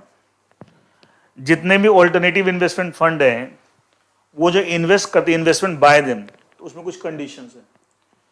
उसमें कंडीशंस आप पढ़ते हैं A B C D E F, 6 condition आपके नोट्स में दे रखी है। उसमें जो सी डी ई जो 3 कंडीशन है उसमें चेंजेस हैं, सी डी ई। तो मैंने तीनों कंडीशन नई रिप्रोड्यूस कर दी, पुराना हटा के अब नया पढ़िएगा। मैं पढ़ देता हूँ सी, और थोड़े थोड़े चेंजेस है, मतलब बहुत, लेकिन कंफ्यूजन हो जाएगी साहब, तो मैंने पूरी की पूरी तीनों कंडीशन दोबारा लिख दिया अमेंडमेंट नोट्स में, एंड नई वाली जो कंडीशंस है तो पुरानी हटा के आप नहीं पढ़िएगा।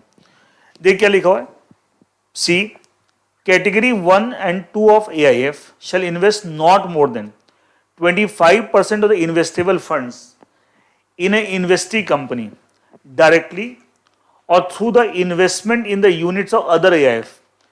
देखा जाए ये कंडीशन जो सी में है पहले भी मोरलेस सेम थी, यहां तक देखो category 1 and 2 of AIF shall invest not more than 25% of the investable funds in an investee company, यहां तक तो ऑलमोस्ट ये सेम ही था। अब इसमें ऐड क्या हो गया, डायरेक्टली और through the investment in the units of other, मतलब क्या डायरेक्टली भी नहीं कर सकते आप 25% ज्यादा एक इन्वेस्टिंग कंपनी में, और ऐसा भी नहीं कर सकते कि आपने कई सारे AIF में इन्वेस्ट किया, वो AIF जाके एक इन्वेस्टिंग कंपनी में इन्वेस्ट कर रहे हैं, वो भी आपको 25, मतलब इनडायरेक्ट रूट भी बंद कर दिया। पहले इनडायरेक्ट वाली बात नहीं लिखी हुई थी, अब वो इनडायरेक्ट वाली बात कि आप डायरेक्टली भी नहीं कर सकते और आप कई सारे AIF के यूनिट्स में इन्वेस्ट करें, वो AIF एक पर्टिकुलर इन्वेस्टिंग कंपनी में इन्वेस्ट करें, उस रूट से भी आप मैक्सिमम 25% ही कर सकते हैं, इससे नहीं। पहले ये बात नहीं लिखी हुई थी, इसलिए हो सकता है कुछ प्रॉब्लम होने लगी हुई इंडस्ट्री में, तो उसको क्लेरिफाई करने के लिए अमेंड किया गया। ऐसे डी कंडीशन, उसमें भी same similar type of change है। Category 3 of AIF shall invest not more than 10% of the investable funds in an AIF in an investing company, ये पहले भी सेम था। अब इसमें डायरेक्टली और through the investment in units of other AIF, same, मतलब पहले सिर्फ डायरेक्टली वो प्रोहिबिट किया हुआ था, इनडायरेक्टली के बारे में कुछ लिखा हुआ नहीं था। अब इन्होंने इनडायरेक्टली ना, डायरेक्टली जो कैटेगरी 3 AIF है वो एक इन्वेस्टिंग कंपनी में अपने इन्वेस्टेबल फंड का मैक्सिमम 10% इन्वेस्ट कर सकती है डायरेक्टली भी, और आप डिफरेंट AIF के यूनिट्स में इन्वेस्ट करें, वो सब आपको एक पर्टिकुलर इन्वेस्टिंग कंपनी में इन्वेस्ट करें, वो भी 10% ज्यादा नहीं हो सकता। तो डायरेक्ट के साथ इनडायरेक्ट रूट को भी ब्लॉक कर दिया। जो ई कंडीशन है, पहले था ना कि साहब कभी भी कोई AIF अपनी किसी एसोसिएट्स में इन्वेस्ट करना चाहती है तो उसके लिए आपके जो इन्वेस्टर्स हैं वैल्यू के हिसाब से 75% इन्वेस्ट अकॉर्डिंग टू वैल्यू, उनके अप्रूवल चाहिए, उसके बिना अप्रूवल के अपने एसोसिएट में आप इन्वेस्ट नहीं कर सकते। अब इन्होंने सेम कंडीशन थोड़ा उसमें एक चीज और क्या चेंज कर दिया, देखिए क्या लिखा, alternative investment fund shall not invest except with the approval of 75% investor by value of the investment in the AIF in associates. Language को थोड़ा मॉडिफाई करते, वही मतलब आप एसोसिएट्स में इन्वेस्ट करना चाहते हैं नहीं कर सकते, लेकिन करना है except with the approval of the 75% of the investors by value of the investment, तब उनके अप्रूवल से कर सकते हैं। कहां पे, एसोसिएट्स में। तो ये तो सेम पहले भी था। और in the units of AIF which is manage और sponsored by its manager sponsor और एसोसिएट्स ऑफ इट्स मैनेज, मान लिया कोई AIF है, इसको मैनेज या इसका स्पॉन्सर, मान लिया एक AIF है AIF1, एक AIF AIF2, तो ये AIF1 जो है ये AIF2 में अगर इन्वेस्ट करना चाहती है और AIF2 को मैनेज करने वाला भी आप ही का मैनेजर स्पॉन्सर है, या आपके मैनेजर स्पॉन्सर का कोई एसोसिएट है वो जो इसको मैनेज कर रहा है, तो उस AIF2 में अगर आप इन्वेस्ट करें, उस केस में भी आप नहीं कर सकते। इसका तो पहले क्या था, आपने एसोसिएट्स में इन्वेस्ट नहीं कर सकते without the approval of 75% investor by value. अब अपने एसोसिएट में भी नहीं कर सकते विदाउट, वो तो पहले वाला ही सेम है। और ऐसी अदर AIF में भी इन्वेस्ट नहीं कर सकते उनके यूनिट्स में जिसको मैनेज आपका मैनेजर कर रहा है, स्पॉन्सर कर रहा है, या आपका मैनेजर स्पॉन्सर का एसोसिएट कर रहा है। आपको ऐसी AIF में की यूनिट्स में भी इन्वेस्ट करने के लिए भी आपको क्या चाहिए, अपने इन्वेस्टर 75% वैल्यू के हिसाब से उनके अप्रूवल चाहिए। बिना अप्रूवल के आप ऐसी AIF के यूनिट्स में इन्वेस्ट नहीं कर सकते जो manage by your manager sponsor और which is manage by the associate of your manager sponsor. आपके मैनेजर स्पॉन्सर को एसोसिएट, वो इसको मैनेज स्पॉन्सर कर रहा है, तो उस केस में इसके यूनिट में भी इन्वेस्टमेंट करने के लिए आपको अपने इन्वेस्टर्स की अप्रूवल चाहिए 75% according to value. Now next change आपको इस चैप्टर में, इस टॉपिक में, ऑल्टरनेटिव इन्वेस्टमेंट फंड में, investment by angel funds.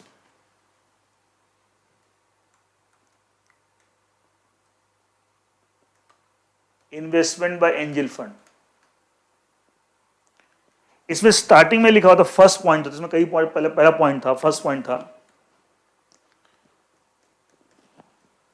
The angel funds and invest in venture capital undertaking.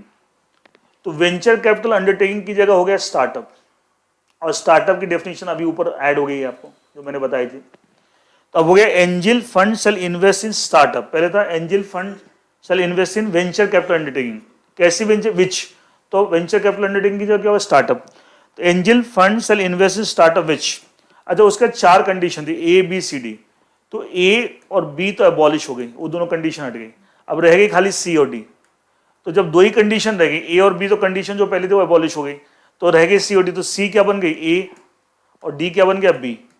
तो अब पूरा पॉइंट 1 जो पहले था कि angel fund shall invest in venture capital undertaking which satisfy the 4 condition, पहले ये था angel fund shall invest in venture capital undertaking which satisfy the 4 condition ABCD। अब क्या हो गया, angel fund shall invest in startup, venture capital undertaking की जगह startup which, ठीक है, सेटिस्फाई द 2 कंडीशन। कौन सी 2, A और B तो अबॉलिश हो गई, और C और D एज इट इज में कोई चेंज नहीं है, तो C has become A and D has become B। ये तो मैंने पूरा फर्स्ट पॉइंट आपके नोट्स में रिप्रोड्यूस कर दिया है जैसे कंफ्यूजन, लेकिन चेंज क्या है मैंने बता दिया, ये पूरा चेंज आपको ये आया है, एंड मैंने पूरा फर्स्ट पॉइंट रिप्रोड्यूस कर दिया। बाकी सेकंड थर्ड पॉइंट जो इन्वेस्टमेंट बाय एंजल फंड इस टॉपिक के अंदर वो सब कुछ सेम है। फर्स्ट पॉइंट में क्या चेंज आया वो मैंने बता दिया, एक तो वेंचर कैपिटल अंडरटेकिंग स्टार्टअप, पहले सेटिस्फाइंग द 4 कंडीशन, उसकी सेटिस्फाइंग 2 कंडीशन, पहले 2 कंडीशन अबॉलिश हो गई एंड लास्ट की 2 कंडीशन रह गई जो A और B बन गई, एंड ये चेंज है। तो इसके साथ आपके जो ऑल्टरनेटिव इन्वेस्टमेंट फंड टॉपिक के अंदर जो भी चेंजेस थे वो मैंने सब बता दिए। इसके अलावा ऑल्टरनेटिव इन्वेस्टमेंट फंड में और कोई चेंजेस नहीं जो मतलब आपसे रिलेटेड है या आपसे लिए रिलेवेंट है।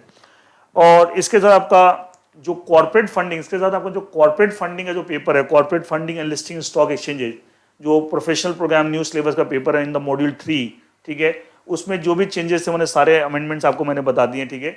हाँ, CMSL में अभी और भी चेंजेस हैं, वो भी आगे चलेंगे, ठीक है, लेकिन CMSL old syllabus executive program उसमें और भी चेंज आगे चलेंगे, लेकिन कॉर्पोरेट फंडिंग का जो पेपर है new syllabus professional program module 3 उसमें सारे चेंजेस मैंने आपको बता दिए।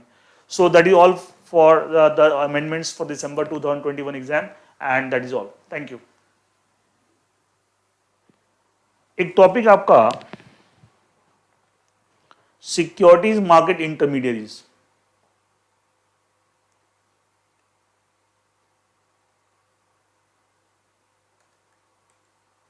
सिक्योरिटीज मार्केट इंटरमीडिएरीज,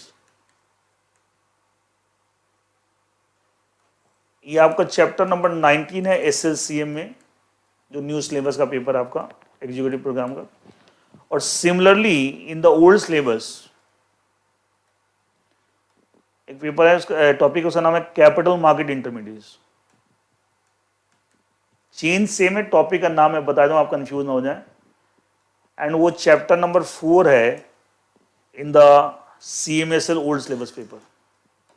तो चैप्टर के मैं नाम मैंने दोनों बता दी, आप कंफ्यूज ना हो, चेंज सेम है, चेंज इज सिमिलर, मैंने इसलिए दोनों चीज बता दी आपको जिससे आप कंफ्यूज ना हो। देखिए, तो ओल्ड सिलेबस में CMSL जो पेपर है कैपिटल मार्केट सिक्योरिटी लॉज, उसमें चैप्टर 4 है कैपिटल मार्केट इंटरमीडिएट नाम है, और न्यू सिलेबस SLCM का जो पेपर है वो चैप्टर 19, उसमें चैप्टर का नाम है सिक्योरिटीज मार्केट इंटरमीडिएट। चेंज किस क्या है ये मैंने बताया, कहाँ पर चेंज, ये टॉपिक चैप्टर नंबर बता दीजिए, कंफ्यूजन हो, ये ओल्ड सिलेबस न्यू सिलेबस बता दिया। एक्चुअली इन दोनों ही टॉपिक में, न्यू सिलेबस का ये चैप्टर में और ओल्ड सिलेबस के इस चैप्टर में, एक टॉपिक आप पढ़ते हैं अबाउट द अंडरराइटर्स।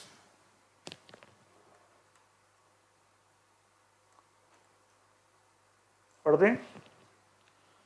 अच्छा, जो अंडरराइटर्स हैं, अंडरराइटर से रिलेटेड आप एक लॉ पढ़ते हैं, सेबी अंडरराइटर्स रेगुलेशंस 1993। और कोई भी अंडर राइटिंग का काम करना चाहता है तो पहले इस लॉ के अंदर अपना रजिस्ट्रेशन कराना पड़ेगा, वो सारी चीजें पढ़ते हैं with SEBI and all that.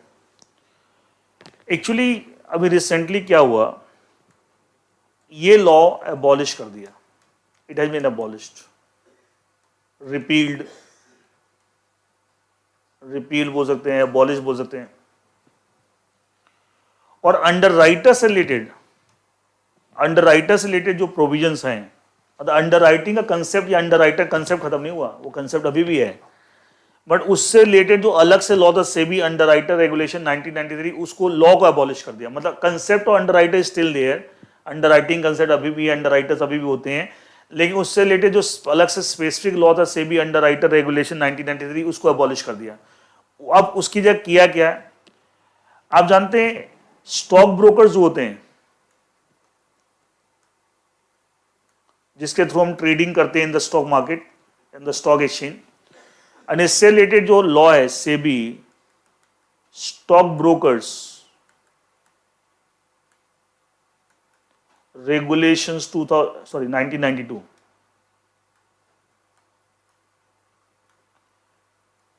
इस लॉ को अमेंड किया। एक तरफ इसको रिपील किया, सेबी अंडरराइटर रेगुलेशन 93, इसको अबॉलिश कर दिया। दूसरी तरफ स्टॉक ब्रोकर से रिलेटेड जो लॉ है सेबी स्टॉक ब्रोकर्स रेगुलेशन 1992, इसको अमेंड किया और अंडरराइटिंग से रिलेटेड प्रोविजन भी इसी लॉ में डाल दिए, और ये लिख दिया कि साहब जो भी आपको स्टॉक ब्रोकर है, जो भी जिसने भी रजिस्ट्रेशन करा रखा है SEBI as a stock broker, वो आपको अलग से उसको रजिस्ट्रेशन कराने की जरूरत नहीं है, वो अंडरराइटर का काम भी कर सकता है। मतलब क्या है कि अब there is no separate registration for underwriter जो इस लॉ में होती थी, ये लॉ एबॉलिश कर दिया, रिपील कर दिया। अच्छा, ये और साथ में स्टॉक ब्रोकर से रिलेटेड जो लॉ था सेबी स्टॉक ब्रोकर्स रेगुलेशन 1992, इसके अंदर चेंजेस कर दिए और उसमें ये लिख दिया कि जो भी स्टॉक ब्रोकर है जिसके पास भी वैलिड सर्टिफिकेट रजिस्ट्रेशन है as a SEBI as a stock broker, जिसने भी सेबी से रजिस्ट्रेशन करा रखा है एज ए स्टॉक ब्रोकर, वो अंडरराइटर का काम भी कर सकता है। उसके लिए अलग से कोई रजिस्ट्रेशन कराने की होती है, और उसके लिए और भी प्रोविजन डाल दी इस लॉ के अंदर रिलेटिंग अंडरराइटर्स। इसका अंडरराइटर से रिलेटेड प्रोविजन भी इसी लॉ के अंदर मर्ज कर दिए अलग से स्पेसिफिक। कई बच्चे उसको उल्टा मतलब नहीं, अंडर राइटिंग कंसेप्ट ही खत्म हो गया, सर ने पढ़ाया कि अंडर राइटर, ऐसा नहीं है। अंडर राइटिंग कंसेप्ट आज भी है, अंडर राइटर्स आज भी हैं, लेकिन उससे डील रेगुलेट करने के लिए जो अलग से लॉ बना हुआ था वो लॉ एबॉलिश कर दिया। अब उसकी जगह इसी जो स्टॉक ब्रोकर से रिलेटेड लॉ था उसके अंदर ही प्रोविजन डाल दिया, और ये डाल दिया कि जो स्टॉक ब्रोकर्स हैं they can act as a underwriter, and जो भी स्टॉक ब्रोकर है registered with SEBI as a stock broker, जिन्होंने भी सर्टिफिकेट और रजिस्ट्रेशन ले रखा सेबी से स्टॉक ब्रोकर, वो अंडरराइटर का भी काम कर सकते हैं। उनको अलग से अंडरराइटर काम करने के लिए आपको कोई रजिस्ट्रेशन कराने की जरूरत नहीं है विद सेबी। हाँ, अंडरराइटर से रिलेटेड और भी क्या नॉर्म्स हैं, ये सब चीजें, उसके लिए इस लॉ के अंदर नंबर ऑफ चेंजेस किए गए एंड ऑल दैट। तो इसका था अंडरराइटर से रिलेटेड जो टॉपिक आपका पूरा है, ठीक है, चाहे ओल्ड सिलेबस में चैप्टर 4 में या न्यू सिलेबस में चैप्टर 19 में, आपको वो पूरा टॉपिक आप जो पहले से पढ़े उसको छोड़ दीजिएगा अंडरराइटर से रिलेटेड। उसकी अगर मैं पूरे नए नोट्स में दे रहा हूँ, आप वो पढ़िएगा, ठीक है, एंड पुराने जो आप पढ़े उसको भूल जाइए, एंड पूरे के पूरे नए नोट्स जो ना just go through that and पुराना पूरा, क्योंकि इसमें सारा चेंज हो गया सब जगह, उसमें इस लॉ का रेफरेंस आ रहा है, इसके प्रोविजन आ रहा है, तो पूरा छोड़ दीजिएगा अंडरराइटर का, एंड नए प्रोविजन जो मैं आपको नोट्स दे रहा हूँ अमेंडमेंट में, एंड मैं पढ़ भी देता हूँ क्या है, मैं समझा दिया कि बेसिकली चेंज क्या है। देखिए अंडरराइटर टॉपिक में मैं लिखा entire topic shall be replace by the following, पूरा टॉपिक रिप्लेस करना, पूरा टॉपिक है सबसे सेबी रेगुलेशन। अब इसका रेगुलेशन भी कौन सा हो गया, सेबी स्टॉक, यही रेगुलेशन के अंदर ही प्रोविजन आ गए, सेबी स्टॉक ब्रोकर्स रेगुलेशन 1992। मैंने इसका नोट लिख दिया नीचे नीचे जिससे क्लियर हो जाए। It may be noted that SEBI underwriter regulation 1993 has been abolished and the provision relating underwriters have been merged with the SEBI stock brokers regulation 1992, जो मैंने समझाया था। फिर डेफिनेशन, एक अंडरराइटर की डेफिनेशन है, फिर अंडरराइटिंग की। आप जानते हैं अंडरराइटिंग क्या होती है, अंडरराइटर, वो इस डेफिनेशन इज सिमिलर डेफिनेशन जो पहले थी आपको वैसे ही है। फिर stock broker to act as underwriter, माना था जो भी स्टॉक ब्रोकर है वो अंडरराइटर काम कर सकता है। Every stock broker holding a valid certificate registration, कौन सा, as a stock broker shall be entitled to act as underwriter, जो भी आपको स्टॉक ब्रोकर एक्ट करने के लिए इंटाइटल है वो आपको अंडरराइटर का काम भी कर सकता है। अच्छा मान लिया कोई स्टॉक ब्रोकर है and registered with SEBI as a stockbroker, has a certificate of registration as a stockbroker, it is entitled to act as underwriter. मान ली किसी एक्स लिमिटेड बॉडी कॉर्पोरेट का ये अंडरराइटर एक्ट करना रहता है, तो क्या इस बॉडी कॉर्पोरेट के साथ इसका एक एग्रीमेंट होगा, क्या अंडरराइटिंग कॉन्ट्रैक्ट होगा, ये सारी बातें तय होंगी, क्या अंडरराइटिंग कमीशन होगा, क्या अदर टर्म्स एंड कंडीशंस हो, अंडरराइटिंग एग्रीमेंट बनेगा. तो वही लिखा हुआ है, every stock broker who acts as underwriter shall enter into a valid agreement with the body corporate, इसकी बात कर रहा है, on whose behalf it is acting as a underwriter, जिसके बिहाफ इसके बिहाफ पे अंडरराइटर एक्ट कर रहा है, तो उसके साथ ये एग्रीमेंट है. And shall abide by the regulation made under SEBI act. अगर सेबी एक्ट 1992 के अंदर सेबी स्टॉक ब्रोकर रेगुलेशंस के अंदर ही अंडरराइटिंग के प्रोविजन भी आ गए, तो क्या वो प्रोविजन फॉलो करने पड़ेंगे in respect of its activity carried on by underwriter. जो आप काम कर रहे हैं उससे रिलेटेड जो भी प्रोविजंस हैं under SEBI stock broker regulation which is regulation made under the SEBI act 1992, तो आपको फॉलो करें, ऑब्वियसली बात है. फिर नेक्स्ट एक टॉपिक देखा general responsibility of stock broker as an underwriter. मतलब जो stock broker as an underwriter भी काम कर रहे हैं, अंडरराइटिंग का भी काम कर रहे हैं, इंटाइटल तो है ही है, तो उसमें क्या क्या उनकी रिस्पॉन्सिबिलिटी है as a stock as underwriter. देखिए following are the general responsibility of stock broker as an underwriter. First, every stock broker, आप अंडरराइटर काम कर रहे हैं तो क्या आपको अंडरराइटिंग कमीशन मिलेगा एज पर अंडरराइटिंग कॉन्ट्रैक्ट. इसके अलावा आप बॉडी कॉर्पोरेट की कोई अनड्यू बेनिफिट लेने की कोशिश नहीं करेंगे. जो आपकी इंटाइटलमेंट है एज अंडरराइटिंग कॉन्ट्रैक्ट के हिसाब से अंडरराइटिंग कमीशन वो मिलेगा. इसके अलावा आप डायरेक्टली इनडायरेक्टली इस बॉडी कॉर्पोरेट के बिहाफ पे या इसकी कॉस्ट पे कोई अनड्यू बेनिफिट लेने की कोशिश नहीं करेंगे. क्या लिखा हुआ, every stock broker acting as underwriter shall not derive any direct और indirect benefit from underwriting the issue contract other than the commission of brokerage payable under agreement for underwriting. मतलब जो भी कमीशन मिलना है, ब्रोकरेज मिलना, उसके अलावा आप और किसी कोई इनडायरेक्ट डायरेक्ट बेनिफिट नहीं उठाएंगे. अच्छा, एक स्टॉक ब्रोकर एक ही समय में कई सारी बॉडी कॉर्पोरेट्स के पब्लिक इशू, राइट इशू का अंडरराइटिंग कर सकता है.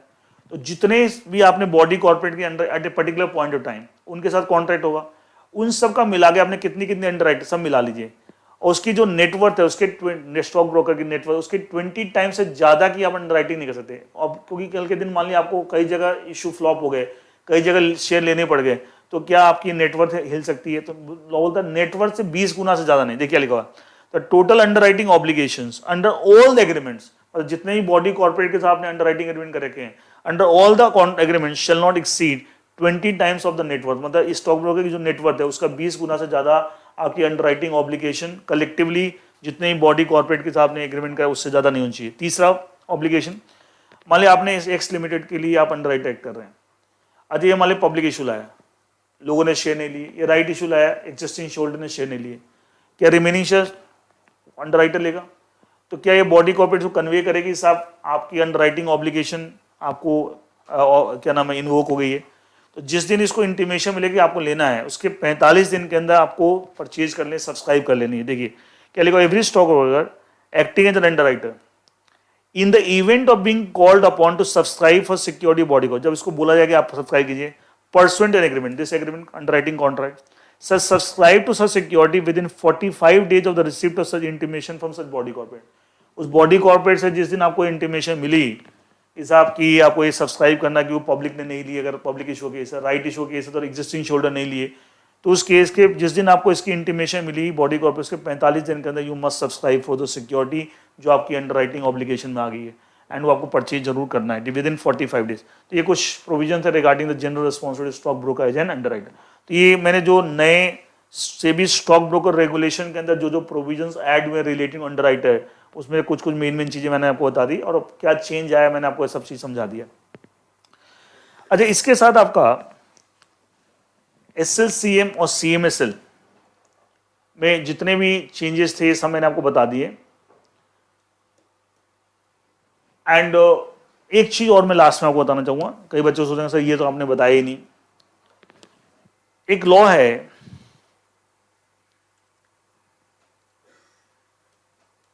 SEBI delisting of securities regulations 2009. SEBI delisting of इसमें equity share, sorry delisting equity share, sorry नाम ही है आपका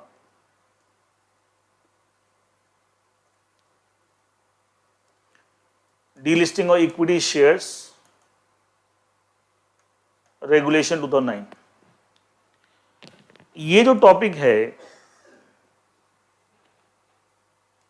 ये this is chapter number 9 in SLCM new syllabus का जो पेपर है। और ये टॉपिक मतलब चैप्टर का नाम कुछ और है, चैप्टर नंबर 5 है SCRA के नाम से, security contract regulation act in CMSL old syllabus. उसमें लास्ट में ये लॉ डिस्कस किया हुआ है। चैप्टर का नाम सिक्योरिटी कॉन्ट्रैक्ट रेगुलेशन एक्ट, लेकिन उस चैप्टर के लास्ट में SEBI delisting equity share regulation 2009 भी डिस्कस किया हुआ है in the old syllabus paper capital market security loss. और न्यू सिलेबस में चैप्टर 9 वो पूरा चैप्टर ही इस लॉ से रिलेटेड है, SEBI delisting equity share regulation 2009। Actually क्या है, ये लॉ एबॉलिश हो गया, रिपील हो गया, और इसकी जगह सेबी, इसकी जगह आ गया है SEBI, same name, delisting of equity shares regulation 2021, नए आ गए 2021 में। और ये 30 जून 2021 से पहले आ गए, जून महीने में आया, जून 2021 के महीने में आया है, तो ऑब्वियसली आपके दिसंबर 2021 एग्जाम अप्लाई होगा। तो ये नए रेगुलेशन पढ़ने हैं। इसका मतलब जो SLCM पेपर है न्यू सिलेबस का चैप्टर 9, ये चैप्टर 9 तो पूरा नया हो गया, ये पूरा चैप्टर ही आपका ये लॉ था। और old syllabus CMSL old syllabus जो है पेपर, उसमें SCRA चैप्टर के अंदर लास्ट में जो ये लॉ था लास्ट का पोर्शन में, तो वो उसमें आपको नया पढ़ना पड़ेगा। तो वो क्योंकि ये पूरा चैप्टर ही नया हुआ, पूरा नया लॉ हो गया, तो मैं इसके नोट्स भी अलग दूंगा और इसके लेक्चर भी अलग। इसके भी ये लेक्चर 3-4 लेक्चर होंगे, पूरा लॉ डिस्कस करना है तो वो सेपरेटली प्रोवाइड करो। इसका मतलब क्या है, SLCM में और CMSL में बाकी सारे अमेंडमेंट मैंने आज की क्लास में कवर कर दिए, उसके नोट्स भी मैं दे रहा हूँ।